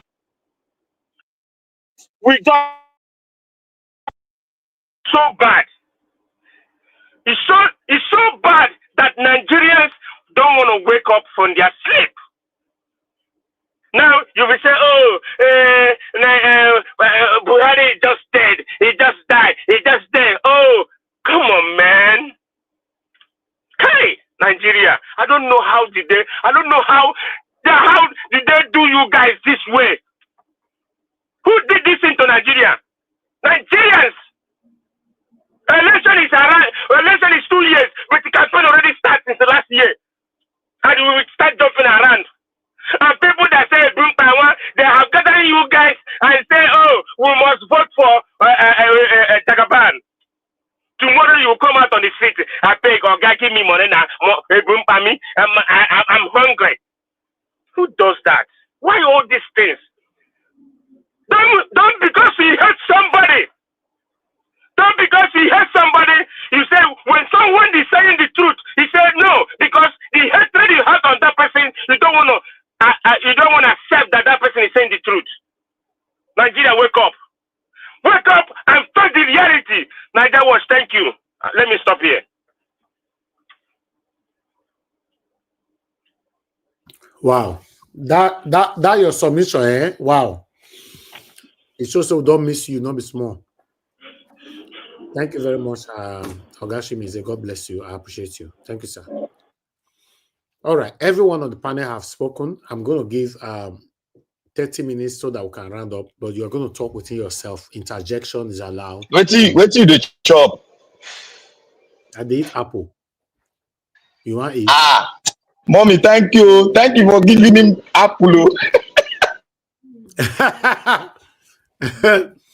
You want to eat apple? Anyway, let's talk within ourselves for the next 30 minutes so that we can round up. So the next person that's supposed to speak to us is Mr. Jonathan. Anybody can interject, but 30 minutes then we'll round up. Thank you very much, sir. Mr. Jonathan, are you there? Okay, if he's not there, let's move on to the next person. Black Panther, you can start it then. Sir, don't jump me. Oh. Okay, Mama. Thank you very much. Abi, I'm not there. You did here, Madam Patricia. Maybe you'll start time. Thank you very much, ma'am. Okay. No, I want to say that the constitution that Mr. Blampata was, Mr. Jonathan was talking about, honestly, for me, it would have been better that he didn't sign that thing. Because number one, there were so many escape routes for the INEC chairman to do what he likes. Because there was no binding law in that constitution, even though they say it's a constitution. Because we all looked at it here. It was said at the end that the INEC chairman has the final say whether he should transmit or he should do it the old way. So it was all a lie, a fallacy, to say he gave us that constitution, electoral law, because the law was vague, very vague indeed. There was nothing mandatory. You can switch off the beavers, you can switch off the beavers and say technical glitch, and then you and write whatever you want to write. And that's what we saw. So for him to have that, for we to commend him that he gave us that kind of electoral law, I think that is, I would say, aberration, because he doesn't deserve it. He would have just left it for we to know that, yes, they always rig election. You know, we know before that they always rig election. But if he signed this into law, it was for that rigging to be impossible. That was why the electoral law. But yet, there were so many loopholes that the INEC chairman can still decide what to do, even though when Nigerians have voted. So it was as good as nothing. So I want to agree with Madam Deborah that we cannot give him that credit for that. He doesn't deserve it. Thank you. Mr. Blambada. Madam Patricia, I agree with you very, very much in this argument. The reason why I say this, I want to boost that point you made. You see, that bill was never from Buhari. That bill was from the Senate, the House of Rep. And the purpose for it was because of the agitation for a new electoral law by the people. And when they agitated and confronted the National House of Assembly, they got to push it forward further, and the National Assembly had to argue, and they wrote an electoral bill. And when they wrote the electoral bill, for the presidency to agree with them for the electoral bill to come onto the floor, it was another argument before they now compelled the president to agree with them to bring the electoral bill to the House. Irrespective of that, the first bill that they brought to him, he did not consent to it. They have to take it back, because that first bill was concerning the powers of the umpire itself. They critically pulled out the power of the electoral officers from their hand and gave it to the people. But when it went back, they told the president, they now argued on it, they now put a clause. That was why you saw a clause on it that the electoral officer can either go this way or go that way. Now can decide the destiny of Nigeria. That is what they did. And when they brought it to the House, they told him that if he refused to sign this, if it comes back to the House, they'll be compelled after 6 weeks or thereabout. They will compel to pass the bill without his consent. And that's the power given to the National Assembly by the Constitution. So he had no option He now signed it. And we already wanted to change some part of it because his advisor never wanted us to use electronic, issues. They never wanted to use us to use the electronic because it's not going to they won't be able to administer it in the northern part of Nigeria. So, but they found a way out, and they let the umpire now, made it. That's why I see some areas in the north, they wrote it and snap it. Mr. Black Yes, Panther, sir. hold on, Yes, sir. hold on. What you are saying is not entirely correct. And Yeah, tell me the one that is not correct. I will not appreciate it for us to waste time on this. Tell me the part that I'm not correct so that I correct myself. First of all, whether the bill started from the house or started from backyard or from the Senate or the House of Rep, let them do everything that they want to do. At the end of the day, the president still has the power to assent to it or not. That's it. So for him to assent to it, I believe on his part, that's a good one. Whether it was a misjudgment is another thing. Whether he was now advised later on that he should go back to the Supreme Court. That area where the Senate are holding him to ransom on when he signed it, that's why he asked for judicial review of that thing. But there was no time.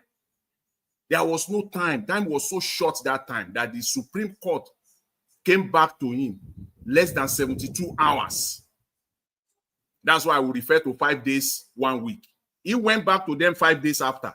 Supreme Court came back to him about a week or 8 days later that, Mr. President, this thing cannot be.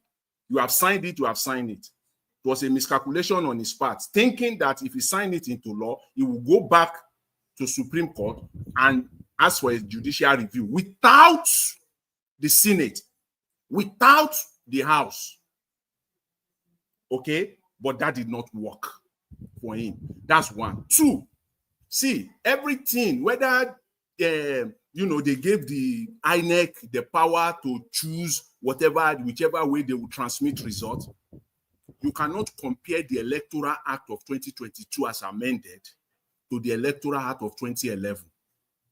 Don't confuse things. There is a difference of day and night in that act. Still not perfect. If not for that act, see, yes, Nigeria have been rigging election from time immemorial. You all know that. The baby in the womb know that.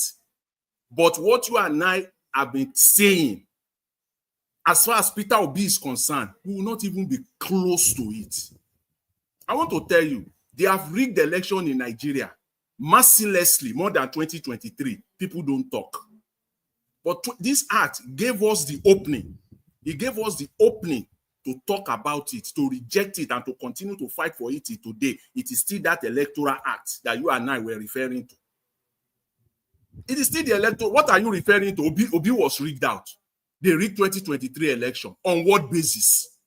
Tell me on what basis. See, Jonathan, you are right. You are right. Every legal expert, I don't whether they have practiced law for 1 year or for 100 years, all of them will refer to that Electoral Act to back up the rigging of 2023. It is the same Electoral Act that you and I go to. Oga Jonathan, I want to prove something to you. Let me prove something to you. See, sorry, mommy, sorry. Let me prove something to you. Even if a bill that the president does not even know comes to his table, he's compelled to sign it. Yes. That's why they gave a clause in the Constitution that if he refused signing it, the Senate can throw up a bill that will sign that law into the Nigerian to make that law function. That's where you know it reach. Now we are not rich now. They tell you are not true. Yes. Let me now go a step further for you. I said, it was on this platform. I said that if the president, Black Panther, you forget that it's three executive, legislature, judiciary, and executive. Wait. See, yes, if the president refused to sign an act that has been passed by the House after 60 days, it will come back to the Senate. The Senate have the right by 2/3 majority, and it will become law. It doesn't stop there. The president now has the power to ask for a judicial review. Okay? Can ask for a judicial review. So that it up to that point where the president will jettison him and go back with their $2. Judicial review cannot take away the bill of the people. That is what you don't know. The Supreme Court. What do you mean? They are just an advisory panel. It's an advisory panel. You know what I hate? Let me. Madam Oga Jonathan. The reason why they set up. Wait, now let me talk with you. I know the reason why they set up the judicial panel is because of conflict. What are you talking That is the reason they set it up. What are you talking the about? Judicial panel cannot. Black Panther. You see what? Yes. Wait, Mr. Odua. Wait. You said judicial review does not have power. This is the process of judicial review. It doesn't go to high court. It doesn't go to appeal court. And it is only the executive branch of the government that has the power to start their case right from the Supreme Court straight away. And that's what the president will do. He will request for a judicial review on that matter straight from the Supreme Court. And when the Supreme Court make that judgment, it becomes a precedent. That thing, that's your electoral act, everything that the Supreme Court did. Can you change the decision of the Supreme Court? Is it not the decision of the Supreme Court? Oga Jonathan. Mr. Black Panther, let me just add one thing. Oh, yeah. Because of what Mr. Oga Jonathan said before that, everybody knows say that the rig election. Yes, we all know say that the rig election before. Yeah, the Electoral Act that is signed now. Yeah, when it's signed now, that was what gave every one of us the confidence that who we vote is who we will have. Okay, so we didn't know that there was so much clause in it that gives the right for INEC or the whatever who is supervising the election, to decide what to use, which method to use. So that is my point. You understand? Mama, thank you. You are right. Mama, thank you, Baba. The mistake we are making is this: see, there is no law that is bulletproof entirely. No law. Even the new constitution that we are clamoring for, when it comes to fusion, there will be so many loopholes there. No law that is bulletproof. So what we're saying is that it was a starting point. And I said, when they saw that electoral act was a bulletproof, that means there is no way for them to enter. Hence the glitch. It was only the glitch that they could use. See, any law that is passed today, no matter how tight it is, there is always a loophole. Not to ask you, when Atiku and Buhari contested, has that law been passed? It has not been. Buhari, when Buhari and who? When Buhari and Atiku, when they were dragging for position, has that law been passed? Which year? Which election year are you referring to? Before the last election, 2019. It has not been passed. This one has not been passed. This one was passed. Okay, thank you. February 2022. February. Okay, 2022. Why am I saying all these things? When you said that without this law, we will have not been able to see the rig election. We know the rig election. We know the rig election, but you will not fight it to this extent. The reason of we fighting that election was rigged. It is because when you vote, when you come out in mass to vote, you will say this is whom I vote for. That was the reason. Because we did it in Edo State. Listen, see, let me give you one or two reasons why the Electoral Act was an improvement, whether we like it or not. It was an improvement. It doesn't mean that there are no loopholes that these crooked politicians utilize to rig the election. See, but that law as it stands, you cannot throw it into the bush entirely like that. Number one, it demystifies the idea that the vote that comes from the north is always higher than from the south. Now we know that that is not the case. Courtesy of what? 2022 Electoral Act. You and I now know that it is not possible now to go for an election, and at the polling unit, they can now be using the names of people that if in a polling booth 1,000 people register, before they will tell us that it is the entire 1,000 that came to vote. Now, whether you like it or not, the Electoral Act has made that to be impossible. You cannot come out and tell us that in this polling unit, 1,000 people register, 1,000 people or 998 came to vote. It's not possible anymore. The only thing they are using now to rig the election, right? It still has to do with the counting of the vote. That is where the rigging still is. The areas where the resident electoral commissioner of a state still has the power to decide what to do and what not to do. The area where it is the president that appoints the INEC chairman, he appoints all the entire 36 state electoral commissioner. Those are the loopholes. It has to do with the counting. That it is with the counting, but the real thing itself. Oga Jonathan. Yeah. I think you're trying to give glory to Buhari, isn't it? You are missing it. I'm not. No, I want to know where you're coming from. I want to know where you're coming from so that I will tell you that the antecedent. Wait, okay. I'm not giving glory to Buhari. And if you listen to me, I said that law was a starting point.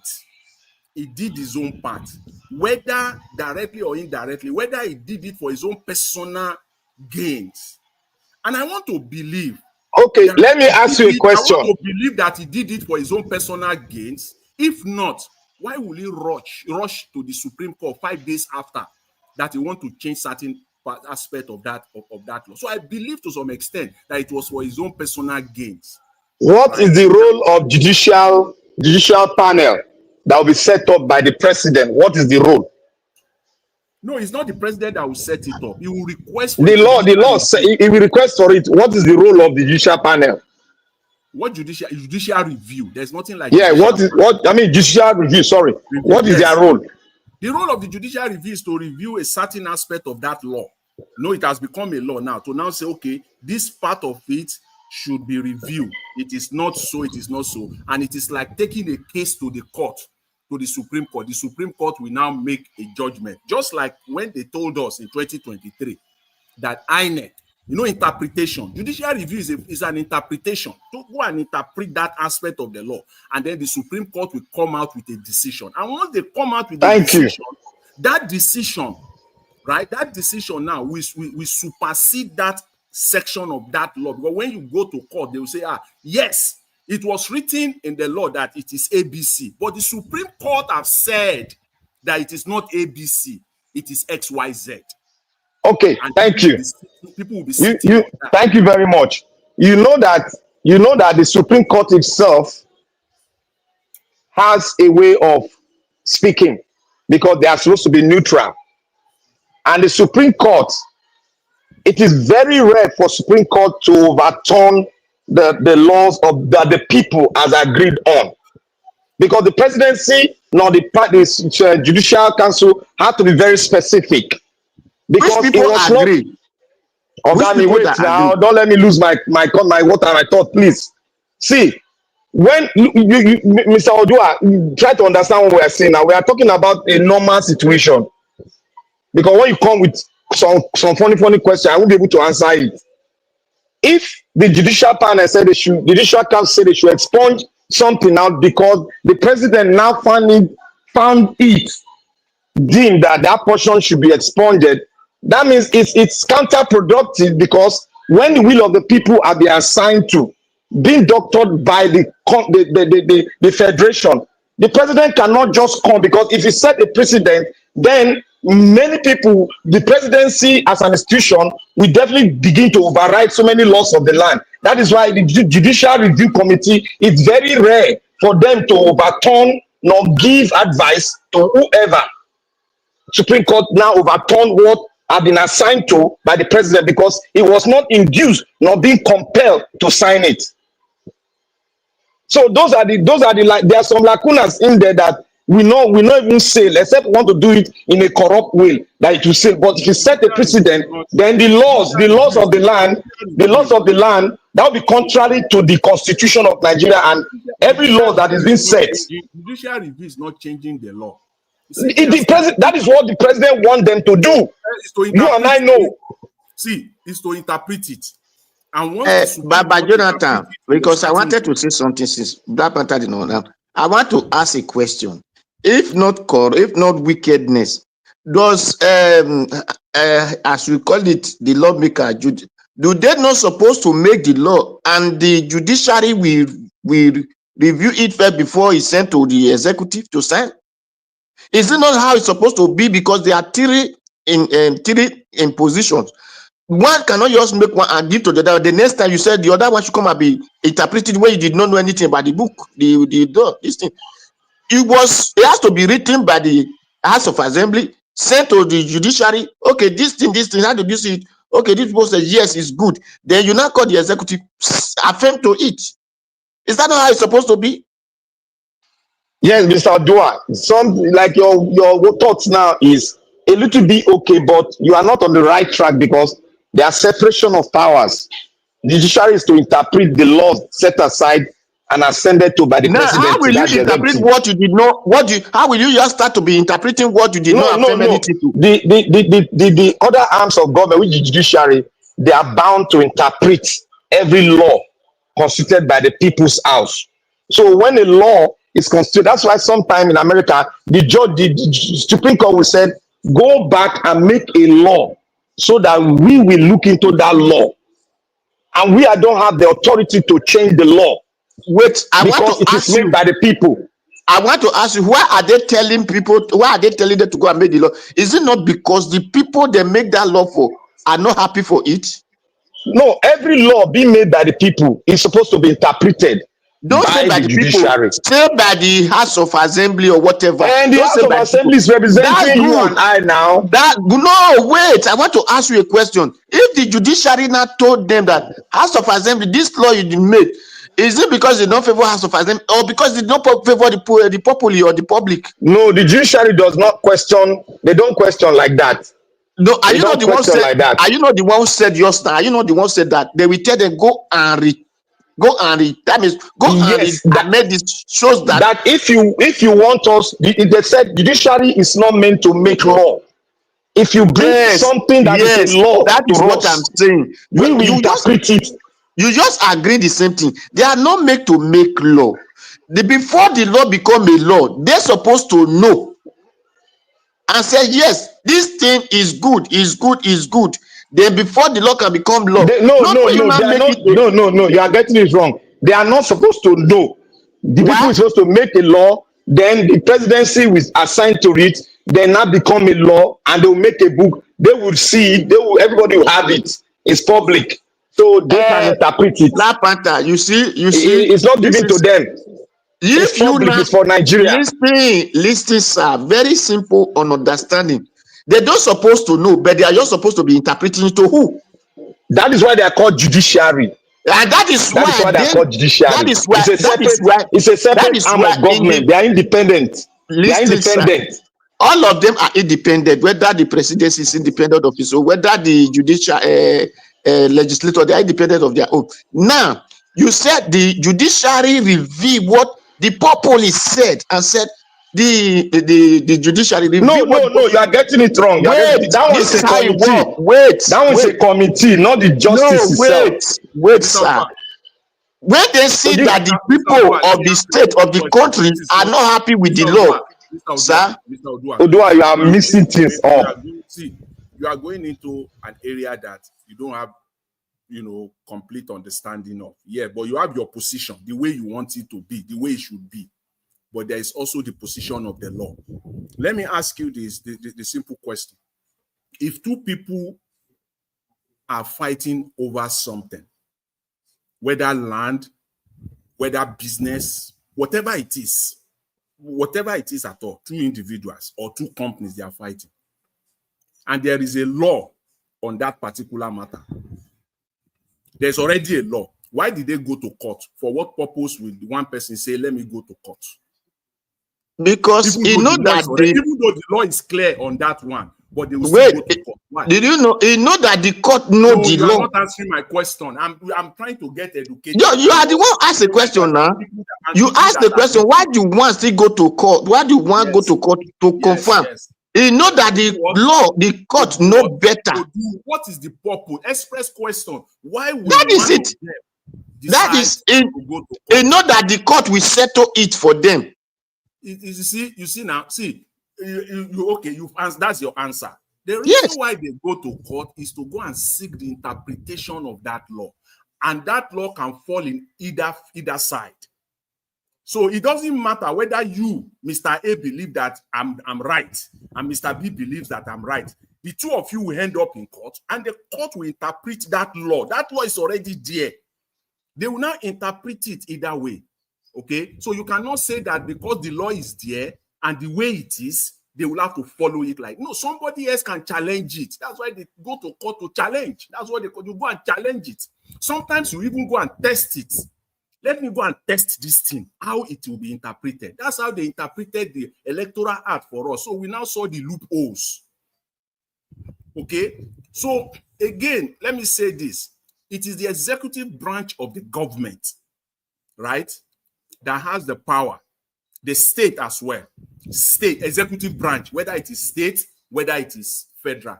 The only institution that have the power to take their case straight to the Supreme Court. Case study. El-Rufai took the Naira change to the Supreme Court straight away. It didn't start from the High Court or Appeal Court. It's straight because they are the executive branch of the government in Nigeria, and they took it straight to the Supreme Court. So the president has the power. It's the power given to him by the Constitution. Okay, Jonathan. Yes. You are right, and you are not right too. You know why I say you are right and you're not right? Yes, those arms can take it directly. You and I can take it directly, seeking the interpretation of that portion of the Constitution. You cannot take any case. You as a person cannot take case straight to the Supreme Court. You can't. What? You give me the portion that say I cannot. If I want interpretation, can the High Court interpret? Can the High Court interpret the Constitution? You have to go through the process. You cannot. We will give you that. Okay. I'll go to the High Court, the Magistrate Court to interpret it. The High Court, you will appeal it. Go to Supreme Court. No. See what I'm trying to say, because it might be different in Nigeria, but in some other countries, if you come for the interpretation of the Constitution, because the Supreme Court is supposed to interpret the Constitution of the Federation, despite its handling some other cases. When it comes to that, the High Court, the lower court, does not have the right, according to the judicial ladder, to interpret the Constitution. Depending on the system. That is what I'm saying. That is what I'm saying it too. Depending on the system. Even in the United States, they will take it to the circuit court, which is kind of the but we don't have now, because that one is a preliminary court to Supreme Court. In Nigeria, whether you are seeking for the interpretation of the law or anything, you don't, as an individual entity, you don't go straight to the Supreme Court. I'm not a lawyer, but at least I know what the law says. So you don't go to the Supreme Court. No. See the question I'm asking you. See, this is universal. Let us be very straight. I'm not arguing about the rules. I'm not arguing about the rules. I'm not arguing about your rules. I don't want to deviate here. I just want to stay on the reason why I said the Electoral Act, passed into law by Buhari, was a good thing for Nigeria. How that law, no, you are right. It's a good thing. It's a good thing. How that law is being implemented or was implemented in 2023 and going forward still being implemented, it's another ball game for you and I and for Nigerians. But the fact that we have it, and that's why people are clamoring for the amendment or reform of that electoral act. They are not going to throw that act entirely as it is, throw the baby and the bathwater away. No, there are areas in that law that needs to be changed. And I said, what you and I are clamoring for, and what every Nigerian they are clamoring for as far as judicial electoral reform is concerned. See, in a layman form, for everybody to understand, the central part of it is the counting process, the transparency of the counting. In terms of how election is conducted, we have the beavers. It's a good system.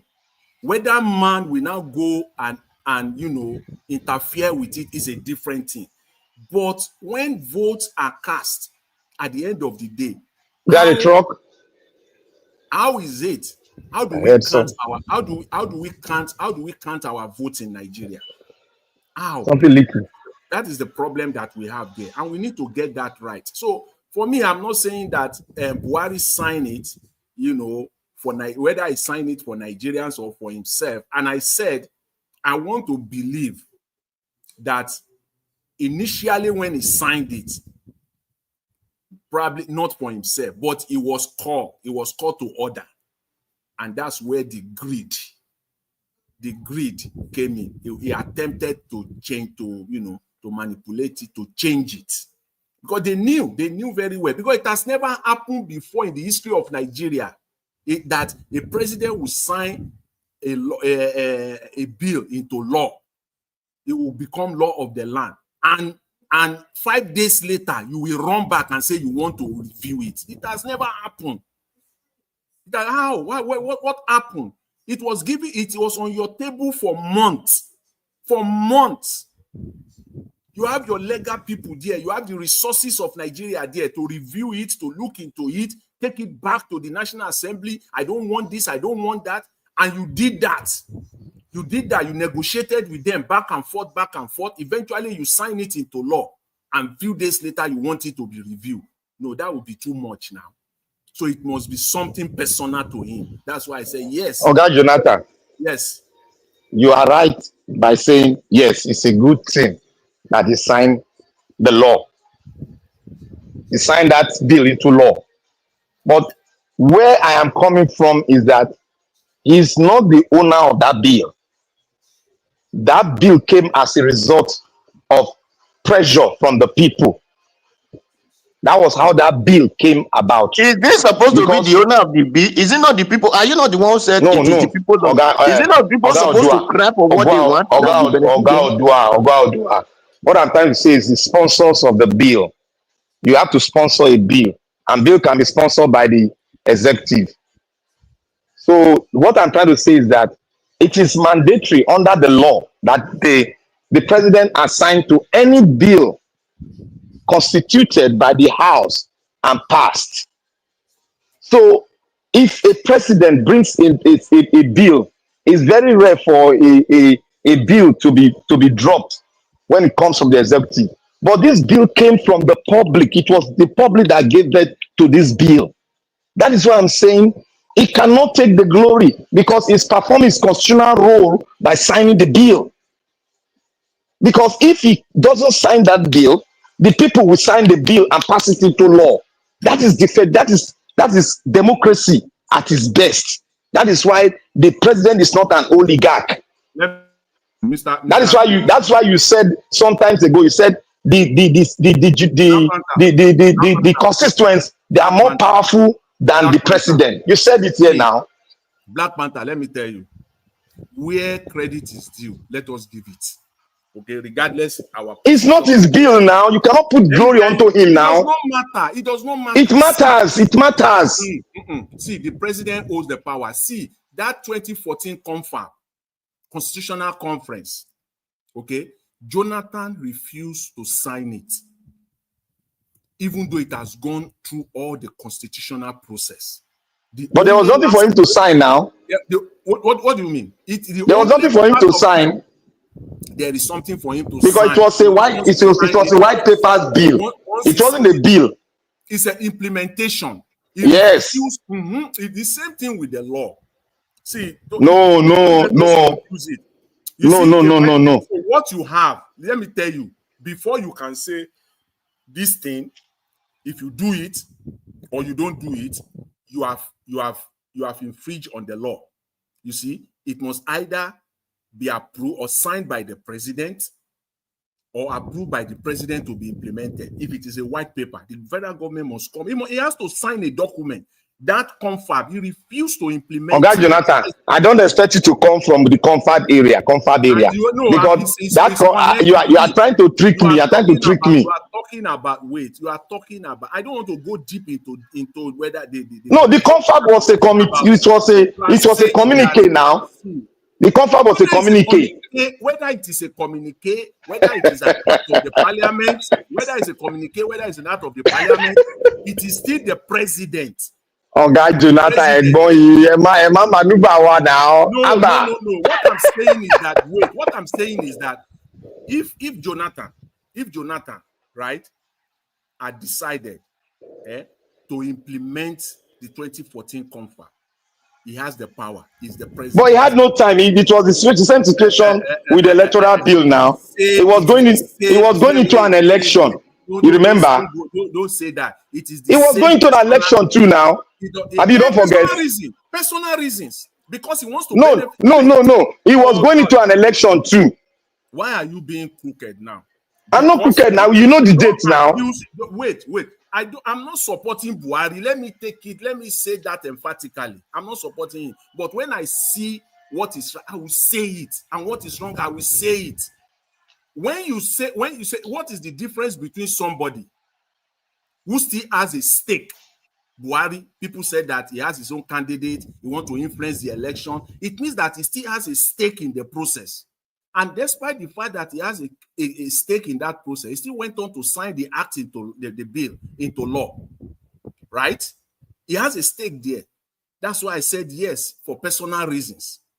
But Jonathan has a stake because he's going to contest. He did not sign that thing into, implement that thing. But God, Jonathan, let us be very factual here. Do you know that the presidency himself was not in the president? Buhari was not. Wait. Let me land this one. Let me land so I go talk this one, Jenna. Do you know that the president? Wait, Mr. Black Panther. I've said it over and over again previously, and I believe you agree with it. That let's give it to Jonathan. Let's give it to him. That because he has a stake in that election, he refused to sign it because it's going to affect him negatively. What of after he has that 90 days? 90 days. You say he will not sign. He will sign.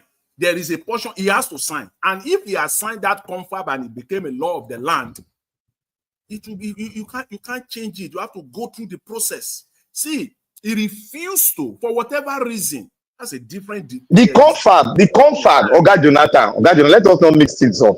The confab was not a law. The confab was a proposal. Oh God, why are you doing look, this? It was a constitutional proposal. Wait, you cannot pass a proposal to law now. You see, whether it was a law or it was a white paper, the simple question is this: who has the power to implement the white paper document? See, let me say something here. The president. Let me answer your question. Who has the power? Let me answer it now. Why is Professor Ezekome this new proposal?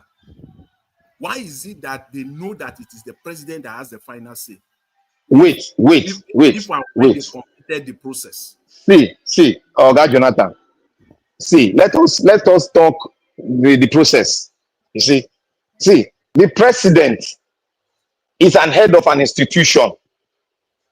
When it comes to constitutional activities, the president's role is just to assent to it, and his team will now look at the area where they can adjust to their own favor.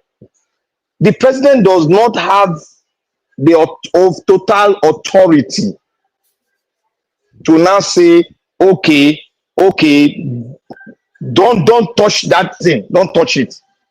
It does not have that total authority, because if the House says we want to amend the totality of the bill, it does not have the power to stop the constituency now.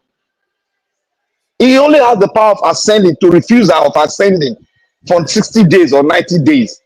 That is why you and I agree that the constituents are more powerful than the executives. If they know the power they have, how many laws? It's on that clause. If they know the power they have. I've asked you 2 or 3 specific questions that I answered 2 now. That require express reply. But you will go on this voyage of no. The president, why they want the president to look into that thing is for his goal, is for the bill to come from the presidency. What is the you understand what I'm saying? Assent. The assent is very powerful. The assent is to conclude the process of constitutional review now. To conclude the process of bill. That's the assent now. But without it, that thing is a piece of paper. It's not a piece of paper, because we still have a caveat somewhere that the House can pass the bill. Let me go further. See, when the president refused to sign a bill into law, and because the House believes that bill is so essential and important, and they brought that bill back and get a 2/3 majority, right? 2/3 majority of that law. You know why they don't always do that? Why the executive, the legislature don't always go through that route, even though they know that option is there for them. That law could get stuck in judicial review. Every aspect of that law, the president could start or begin to challenge every part of that law, and it becomes a legal limbo in judicial review. You see, that's why sometimes the legislature will say, okay, it is not worth it. They have passed it. But the only part where it's worth it, at least for legacy, the legislature will know that we did our part. This thing is good for Nigerians. The president refused to sign it into law. We brought it back. We got our 2/3 majority, and it became a law. It is the president that is stopping the implementation. Oga Jonathan. So, see. Oga Jonathan, remember this thing is not a classroom. This is a political meeting. It's a peace politics. For the president to refuse, let me say one thing here that is fundamental. The president cannot refuse a popular demand by the people, because they are political parties. They want to win the people to their side. The president cannot refuse a popular demand by the people, except if you want to become an oligarch. So we know that the president cannot exercise his power, but there's a limitation to his power, because he got his power from the people. So if he refuse the people's bill, then the people will refuse him at the electoral voting season. That is why politicians are very careful on the kind of bill they can refuse. So if you say he has the power, yes, I agree with you. But there's a limitation to his own power because of his political ambition. And most especially, the bill that comes from the people is very rare for the president in a democratic status to refuse. That is where I'm coming from. I know all these things you are saying. Yes, it can happen in a country where like ours. Yes, I agree with you. But in a well arranged democratic setting, it cannot happen. You cannot refuse a popular bill. The bill that will help the people. If you refuse it, then you call it a day because you have just lost your job. You know, every politicians are very ambitious. Let's be very factual here. Every politicians are very ambitious because they want to change the status quo so that the people can feel good, because they are part of the people. So that is why the ambitious thing in them will always come in for them to take power and exercise a change so that his own people, the people, can benefit from the benefit from the wealth of the nation. That is why they call, and that is the mindset of politicians, non-Nigerian politicians or politicians. So when you say the president has the power, then you are now investing authoritative power upon him, which in Nigeria content, yes, I believe you. But in a normal democratic status, the president is very afraid to refuse the people's bill, because that is counterproductive, and that might not augur well with his own political party, because his political base will shout at him. That is the problem we're having even in America here today, because popular bills are being thrown down while unpopular bills are being ascended to. So it's like that. It's human nature. I would say that it's human nature. So I'm not saying that President. What I'm saying here is that President Buhari, yes, he can be given a little bit of kudos, because he finished the line of process of ascending his constitutional right. He did it, which so many presidents in Nigeria can say no, because it does not favor me, I will refuse it. Yes, but he ascended to it.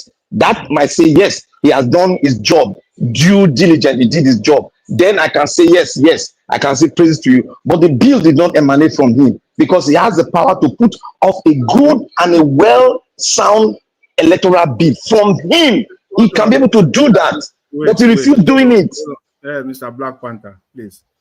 Bill doesn't necessarily have to originate from the president before the president takes credit for that bill. It doesn't have to. But I'm not going there now. Why should you go there? I'm not saying that. But you are saying that because the bill did not originate from him. So because I said the bill is not his bill, executive bill. That's what I'm saying. What I'm saying. I said originate. That means that it's not his bill. That the bill doesn't have to originate, or it doesn't have to be his bill before he can take credit for that bill. Because by signing it into law simply means that he believes in it. That is the connotation. That is the message. If the president does not believe in any aspect of that bill, he will not sign it into law. That's why he takes credit. That's why they always go there and celebrate on the day of signing. On the day of signing is the one, is the that statement, oh God, Jonathan, that statement you made is political.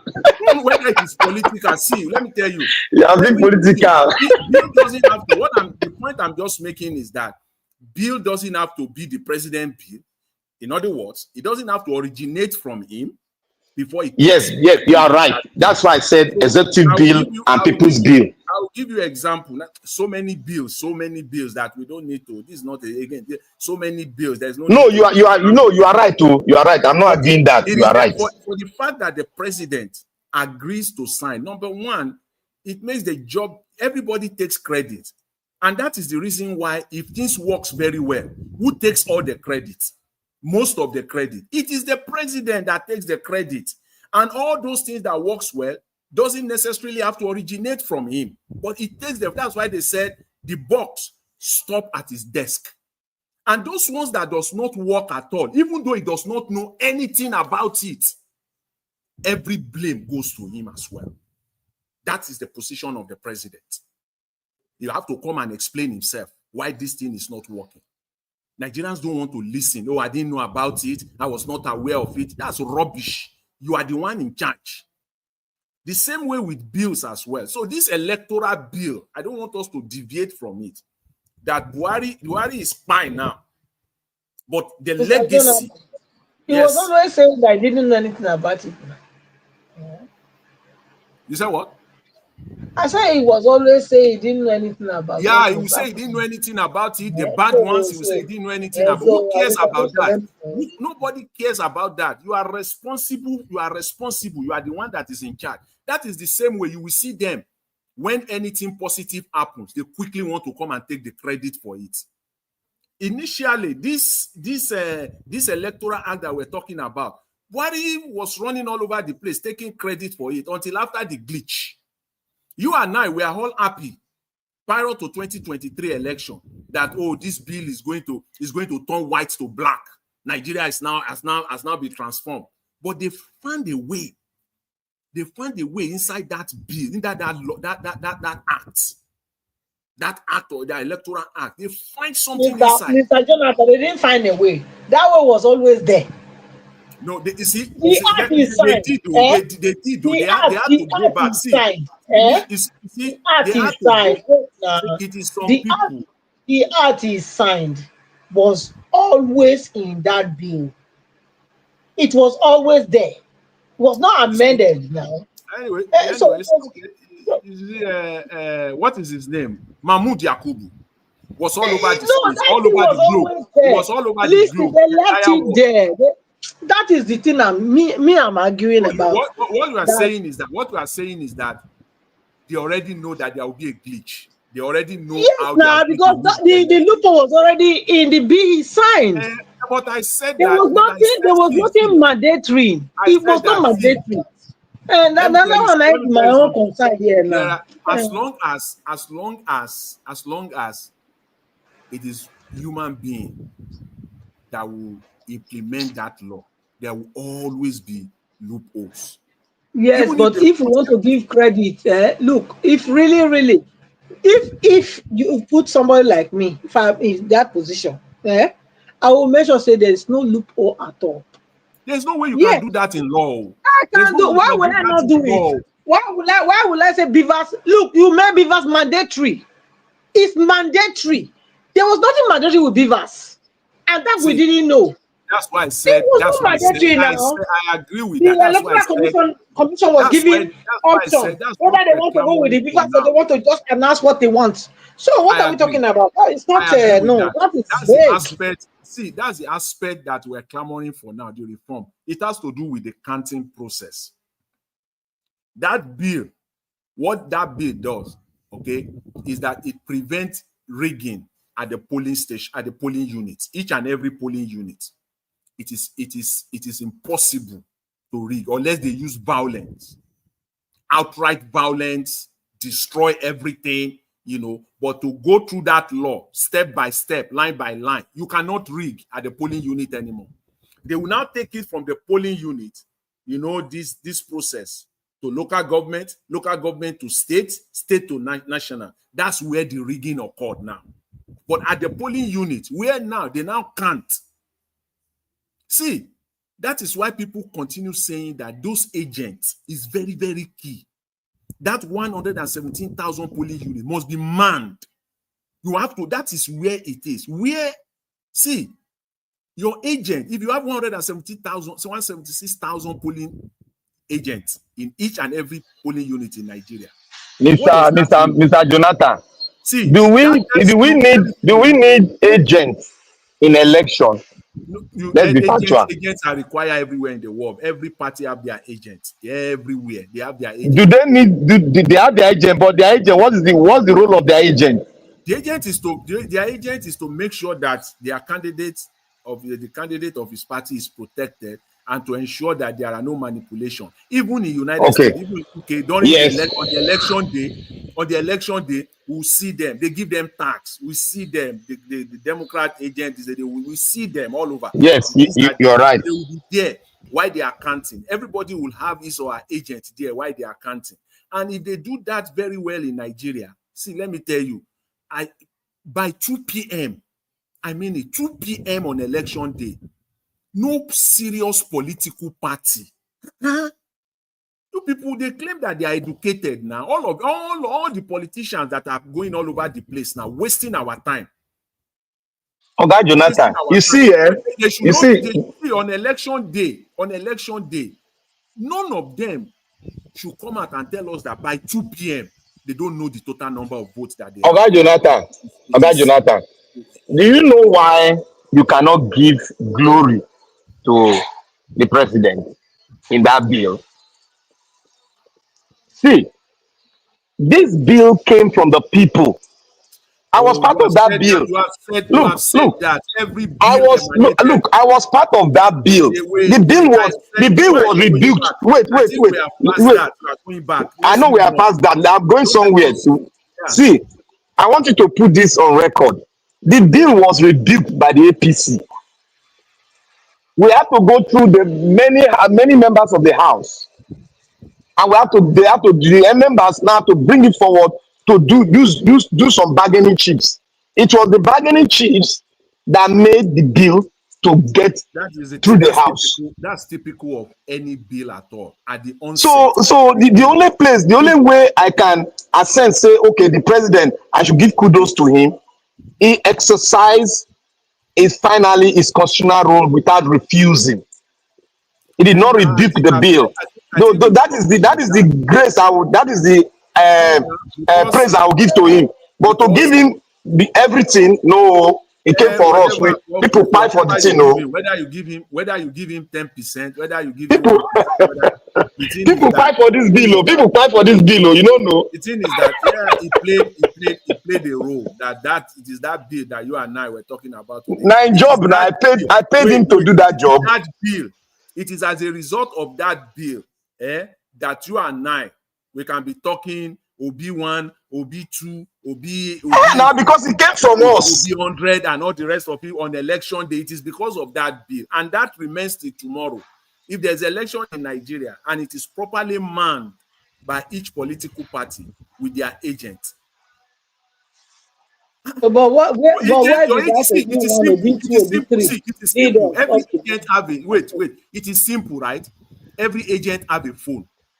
The instruction to each agent is that once election has been completed and counted, place a call to this number and give us scan your copy to this number and give us also on a voice. Okay, Jonathan, to avoid all this trouble, what they do is to depaperize the electoral laws. Depaperize it. That's the only way you can escape. You can escape corruption. Let me give you an example. You cannot do that. You can do it now. Wait. In Germany, earlier this year, you know they have a new chancellor in Germany now. That election, it took them more than 4 months before that guy emerged. In areas where it was so, in areas where it was so close. In Germany, one of their democracy is unmatched. One of the places where you can't there's no negative. Every country has their problems. See, they went back to paper. They have to count. The paper. Okay. How many percentage? I don't know why it's not about percentage, but when the need arises. How you say you know about percentage, Oga Jonathan? No, I'm not, because the percentage, I'm not saying that the percentage is overwhelming. But no, you in Canada now, what's the percentage of using paper? See, in the entire election? It could. You see, that paper one could be the decider, and I'm glad that you mentioned Canada. I try to avoid it because that's where I reside. So I try to avoid so that I will not look as being, partisan or being, section. No, it's election now. We can copy election now. Now that you brought it in, I'll give you the example. Canada had election 2 months ago. The current government has 2-seat majority. Two. It's a minority government, but they are short of 2 to become a majority government. That election, 5 areas, 5 polling district areas, they call it riding in Canada. 5 of them, they counted them manually. 1, 2, 3. With all the electoral on election day, it was too close. The government needed those 2 so that they can get majority. At the end of the day, they resorted to that manual. So the manual could, at the end of the day, could be the final habitat. It will be so the paper record must always be there. Whether you use Oga Jonathan, you see what you have just explained now. That was why I came forward with percentage on paper usage. You see, what you just said now is the reverse that we are doing. We use paper, then later we'll now use computer to the count. We're supposed to use the computer, then paper we count when we have a dispute, because that count is more open for every one of us, the 2 or the 3 agents, to see the paper, the printout paper itself. It's done all over the world. Like in America now, the paper portion of it is just 2%. I'll put it 2%, because the only time you use paper is when you want to slot your vote into the computer for it to go on the real time, for it to go to the headquarters. And after that one, there's nowhere they use paper anymore. It's on the real time, it's on the scoreboard in every party headquarters. They see it on the scoreboard. So that's what I'm trying to explain. Not that it's going to be 100% digital. No. I said the Electoral Act signed into law by Buhari. You know, it's a phase we start from, but we didn't know that it's a phase we can start from. You see what people are clamoring for now. This guy, they are on this, you know, all this civil society fighting. This guy called Peter and all the rest of them fighting all over the place now to get this reform. The central point of the reform is on counting. It's counting. Yes. That is where we need to choose. What are we going to use to count it? The counting process. Because see, now they have shown to us that even though they count at each and every polling unit, and every one of us know that this is the party, this is the candidate that won each and every polling unit, it still does not matter. Because the impression they gave us is that is enough. But now we discovered that it is not enough. Because this thing is still going to local government, it's still going to state, and before they bring it. So a lot happens during this process. That's where the rigging normally takes place. You still have a reason. Okay, now. You see the one of the areas you are lighted on, the process of getting the result to the main headquarters so that they can now compare and contrast documents for the main result to be released. Now, you see, at the point of transfer of results manually from one corner, or what they are doing electronically, like they buy electronics by snapping it, sending it, it has to be open. If you got to go through that process, they got to do that at the presence of all the agents. But Nigeria we have a problem. It's just like we are like somebody that is addicted to cheating. So in order to avoid it, let us make the electronics electronically. Let us make it as our transport system of taking the result to the main headquarters. You get me now? For the main headquarters now, let's say we don't want to use the electronic calculator now. For the main headquarters to take that thing and write the exact result, just at the two areas, the read form. I want to avoid it. We want to lessen the powers of the electoral officer and the supervisor at the tail end of transfer. We want to break their monopoly. That is what we want to do. You see the process where this thing they call national, from polling unit, from ward to local government to state, everything should end at the state. After all, that is what we are all after. Who win this state? Who is leading in this state or that state? No, that's it. But taking it to national, no. That is where the height of the rigging. That's the height of the rigging, to the point where INEC will decide whether they should announce it or not announce it. Now you are talking. You see, those are the areas. You just mentioned another one too. These are the areas they need to look into. I'm not oblivious or naive to all the shortfalls of that electoral. I'm aware that they are all there. But I'm saying that the man that moved us from point 1 to point 2 was a good thing. Okay? It was a good thing. He performed his constitutional role. He did his job. We cannot praise him. We cannot praise him. We cannot praise him for doing his job. We're talking about legacy now. See, Buhari don't buy now. Now you the talker here. We don't praise them for doing their job. Buhari don't buy now, but his legacy lives after him. Which legacy? Whether good or bad. Which legacy now? See, what is called legacy, it doesn't have to be good alone. It could be all bad stuff. We can say get bad legacy. Don't even go good at all. Legacy. It is now you are talking. It is now for Nigerians. It is now for Nigerians to tabulate his legacy. The good, yes. section, the bad section. But his legacy lives after him. That's what I'm saying now. Yes, So you are coming. You are not coming back home now. Agbado now. If Agbado now, goes ahead and agree with the constitution, the new constitution process, and he eventually made it happen. It will enter into his legacy. It will be part of his legacy. Nobody is saying that. See, what I'm just saying here is that for Buhari, right? If you want to give him, I'm not giving him a pass. Okay, give him scores. Give him scores. Let me see your score. I'm not giving him a pass mark. 1 to 10. What will you give to him? 1 to 10. I'll give Buhari 2. Thank you. Now you are in line with us now. You see, all this discussion is the thing is that when you see something, let me tell you. No, you are right. I'm not just saying the right. Let me tell you something.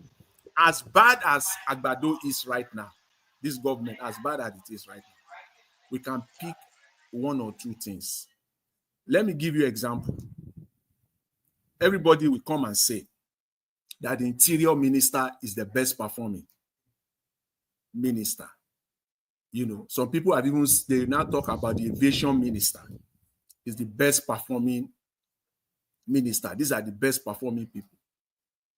God forbid if Agbado Pine now, who takes the legacy? Now 3 over 10, I go score him. No, I'm talking about legacy of our airports, but that's what people are saying. And now that's why I go get 3 over 10. We must always do like what you said. It will be his legacy. Nobody is going to talk about Olubunmi Ojo. See, the word legacy. The word legacy is like you are crowning them. You should use another word. Use another word. Don't say legacy. We legacy is to leave the corruption, corrupt people. You are looking at the word legacy as if once you hear legacy. No, that word is too beautiful. That word is too beautiful from there now. It's not beautiful. It doesn't necessarily have to be beautiful. You are looking at it does not befit them because they are corrupt now. Legacy could be bad. Hitler does not have a legacy. If I say which legacy Hitler gets? Legacy doesn't have to be a good thing. Somebody give you food. Somebody give you food this morning. Then it buy the person the next day. Which legacy again? But Black Panther. Legacy is not necessarily a good word. It doesn't have okay, you want us to categorize it? Bad or good? Legacy is a subjective word. It could be and now we can categorize it now. It's not absolute. It's not use another name. I don't want that legacy. These people, the politicians are crook in Nigeria now. See, whatever you do in life, see, it will be said of you, good or bad. That is the good one is a legacy. The bad one is also a legacy. So, which portion of it do you want it to be more populated? Is it the good one or is it the bad one? Do you want these people, their good can never override their bad. They don't get good. All I'm saying is that Buhari has his legacy, and I'm not saying that because I said legacy, then everything about him was good. You saying that. You know that this Agbado, it will say Agbado do well on corruption and the economy. He bring a good team like all those Okonjo-Iweala. He would have been a little bit above 30%. You think he no try? No. Don't monitor what I'm saying. No, what I'm saying is that you think Agbado no try to bring them on board? I don't know what I know that they are cabinet now. To bring them on board, they refuse. They don't want their names to be tarnished. Because because of the smoking white now. You understand now? You think? Let me tell you. You know the last card that is waiting for. The last card that we are Nigerians now. You have to these people. It's not rocket science. You have to know their game, and you must always be 1-2 steps ahead of them, so that when they do it, you already know. The last, how could you have a president more than 2 years, no ambassadors? He's holding on to that one. He wants to use it to play cards on Nigeria. Because the no ambassadors. Baba. See, ambassadors, because in certain, if Tinubu appoint ambassadors Mr. today, Jonathan, please, can you clear me on this Buhari legacy, please? Buhari legacy. No, legacy. I'm talking about his I tell you, legacy. you know they use that word legacy. It No, annoy people. and I said that legacy doesn't have to be good. A legacy, some people leave a very bad legacy. You see, some people leave even a father. A father could leave a good legacy for his children. He could leave a bad one for his children. So when I say legacy of Buhari, I'm not necessarily saying that Buhari. You know why I tell you say make you change that word? Because Nigeria contest, they know legacy as good thing alone. No, it doesn't. You understand me? If you say legacy, people go they make reference to the good things. They don't know that some of them don't know that legacy is also a bad legacy. You can also have a bad legacy. That is why on that ground they don't want to hear the word legacy. That is why I'm laughing, and that is why this man asks you what is the legacy left. Yeah, he has no good legacy. Yeah, when you say that, when you want to put it in perspective. But to be very truthful, let me say something. Agbado, three of his ministers are doing above average very well. They start on a very good platform, and that is working on Nigeria image, most especially out there. Secondly, assuming, I want to just throw one card for them, maybe then go take the card. Because they can take the card. Assuming Agbado no go on that trajectory of taking subsidy out without not putting a very good foundation before doing that, it would have been a plus to him. That would have been an avenue where you gradually make, even if you're a baddest man in the world, if you monitor the subsidy very well, you change it, then you create a foundation telling them that you are not going to remove the subsidy 100%. This is how I'm going to be doing it. After 24 months, I'm going to remove this. After another 24 months, I'm going to remove this. But before I remove this, this is what must be on ground, because that is the way it's supposed to go, because I don't want to put abject poverty on top what was created by my predecessor. So if he has done that, at least he would have started well. Let me set the record straight, please. In my earlier he doesn't know the meaning. In my earlier submission, I mentioned that Agbado is not yet in Nigeria, but I read some film about an hour ago that is back in the country.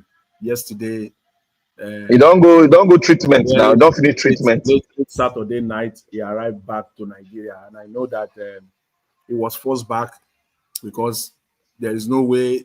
Because Buhari now, we expect normal, all things being equal. By this time tomorrow. No, Oga Jonathan, tell me what you go do for that St. Louis.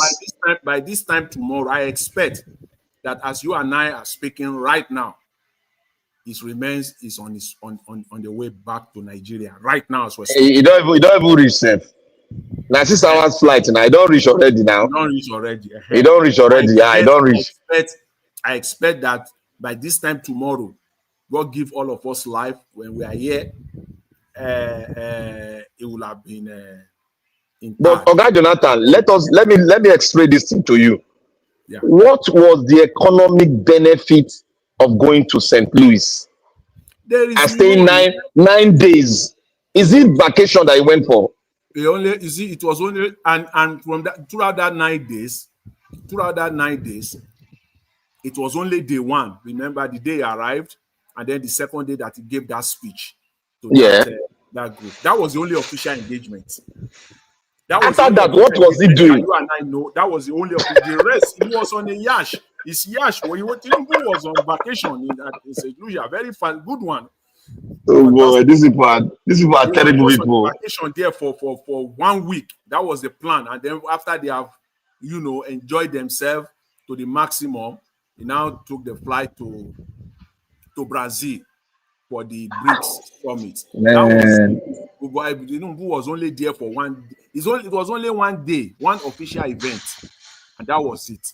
Yeah, It's very sympathetic, so man. no The way they there. are ruling, the way they are governing Nigeria is just sad. It's so sad. When Crooked Abati want to analyze it, he was telling Nigerians, gullible Nigerians, that it was so beneficial to Nigeria, blah blah blah. Yes, that one they look for work now. They look for work. The only benefit they see, I outlined the benefit, potential benefit for Nigerians here is that Tinubu, and I believe they are listening to us. In fact, if anything at all, it was during this St. Lucia trip. I believe that they are listening to Nigeria, to us. They are listening. There are people, maybe they are paid agent or whatever, that they are just quiet listener to this very channel. I believe that. If not anything, it was during this St. Lucia visit. That visa stuff you talked about, they did it. Talked about the visa. And then when it was now 24 hours later or 36 hours later, Tinubu was giving that speech.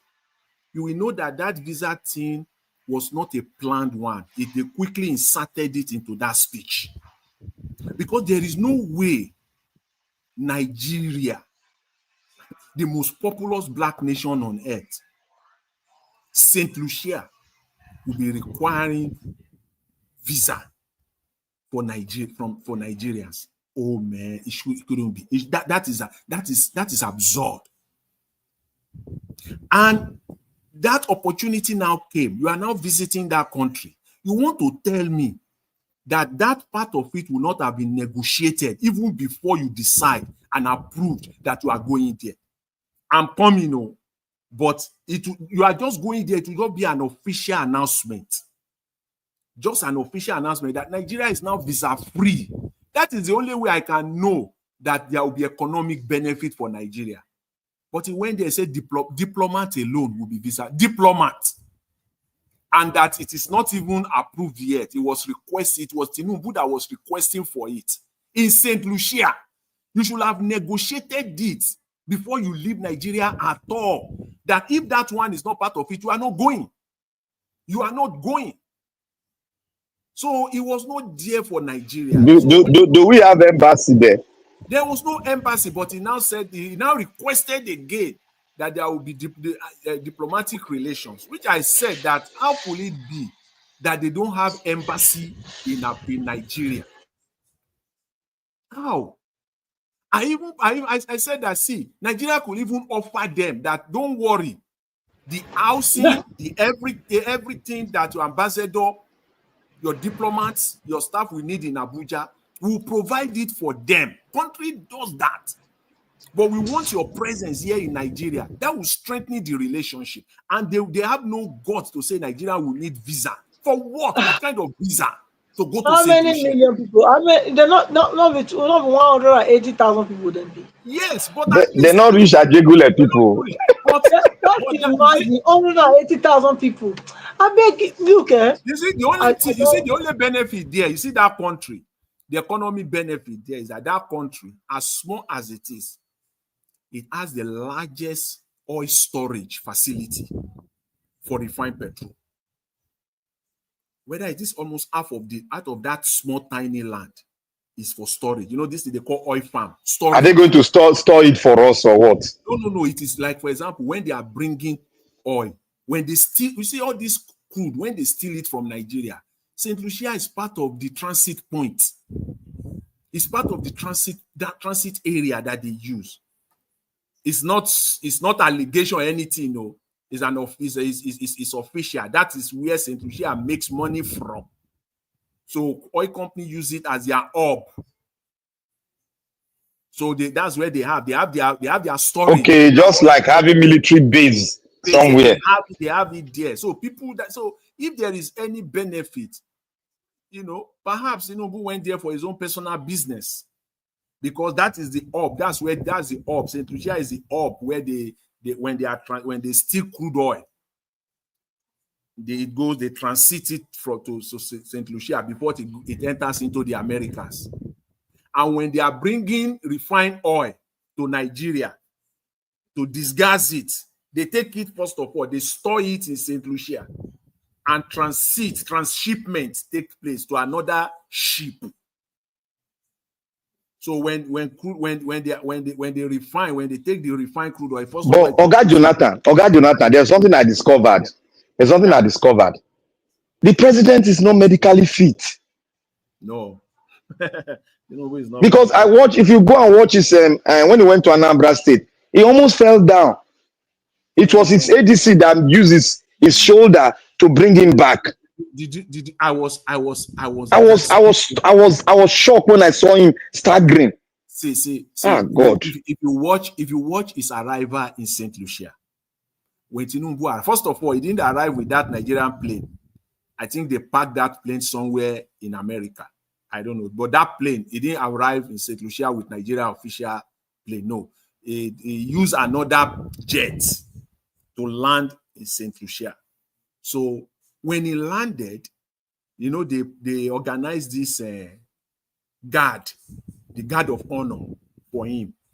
When that plane landed, from that point where the plane, when Tinubu came out, to where the guard of honor was mounted, Tinubu could not walk. They have to drive him 1 minute drive, 1 minute or 40 seconds drive. Tinubu enter, from the step of the plane, he enter car. They can't drive him to just like about normal person. It will just take about 30 seconds or 40 seconds to walk from that place to. And when he came out, that it was jet lagged. He was so tired. I was gasping for air that this man will not fall down. And because they have mounted this guard of honor, he has to. You cannot tell them that, okay, go, that president is tired. Tinubu had to be in the car. You have to be. I was going to say, I hope this man will not fall today. When he came out, if you see the way that AD camp was at the back, like bumper to bumper of Agbado, because anything could happen. When he mounted that guard of honor, I was gasping for air. I just pray that this man, nothing will happen. I was praying, honestly, I was praying for you. This will not happen. But the AD camp was ready for anything. Anything. The distance between where the guard of honor was and his car was, I don't know. It was not even up to 1 feet. It was just like as in, he got out from the car straight to that podium. So talking about fitness, yes, Tinubu is not fit, and that kind of a trip was too much for him, because I know that he landed somewhere. I don't know, maybe in Florida. They parked that Nigerian Air Force plane. They parked it somewhere, maybe in Florida, somewhere there. I don't know which where. He now use another one to St. Lucia. I know that the man was so tired. Talking about fitness, Tinubu is not that fit. Yes, he's not that fit. Anyways, I think everyone is tired and everyone has left the platform. So, Mr. Elvis, if you are there, please take over. All right, Mr. Jonathan, God bless you, sir. I appreciate every one of you. Thanks for your time with us. We come to the end of this broadcast. I want to appreciate those of you that came in. Those of you that are still with me now, Mr. Jonathan, Ogashimize, thank you, Black Panther, Mr. Oduwa, Mother Patricia, and many others that came in. God bless you all. Those of you that call into the show today, Mother Deborah, and many others, thank you so much. Please mute yourself now. Thank you. Thank you very much, everyone. I appreciate you all for your time with us today. Thank you so much, those of you that supported the channel. Olumide, my brother. Thank you, Sam Gilmede, Kenny Hondo, and Mother Stella Masavedo. God bless you all. The comment section, Mother of Mommy Diaspora. Thank you very much, Mommy, for all that you do. I appreciate you for always being there for us. Guys, I appreciate every one of you right there. We've come to the end of this broadcast right now. I'd like to appreciate those of you that are still right there with us. Abu Aziz, thank you very much, sir, for all that you do. I appreciate you. Debsy, thank you very much. Thank you, CO, I can see right there. Kislo Geraki, thank you very much. Thank you, Oh again, and many others. Let's round up right now, my people. I'll see you guys again tomorrow. Fingers crossed, 7 p.m. Nigerian time. We're gonna have more reactions to this Buhari's death. Obviously, more politicians will be coming out to speak either positively or negatively. So anyhow it be, but look out for our broadcast tomorrow, my people. And God will bless you now. Good night and bye for now.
West Africa,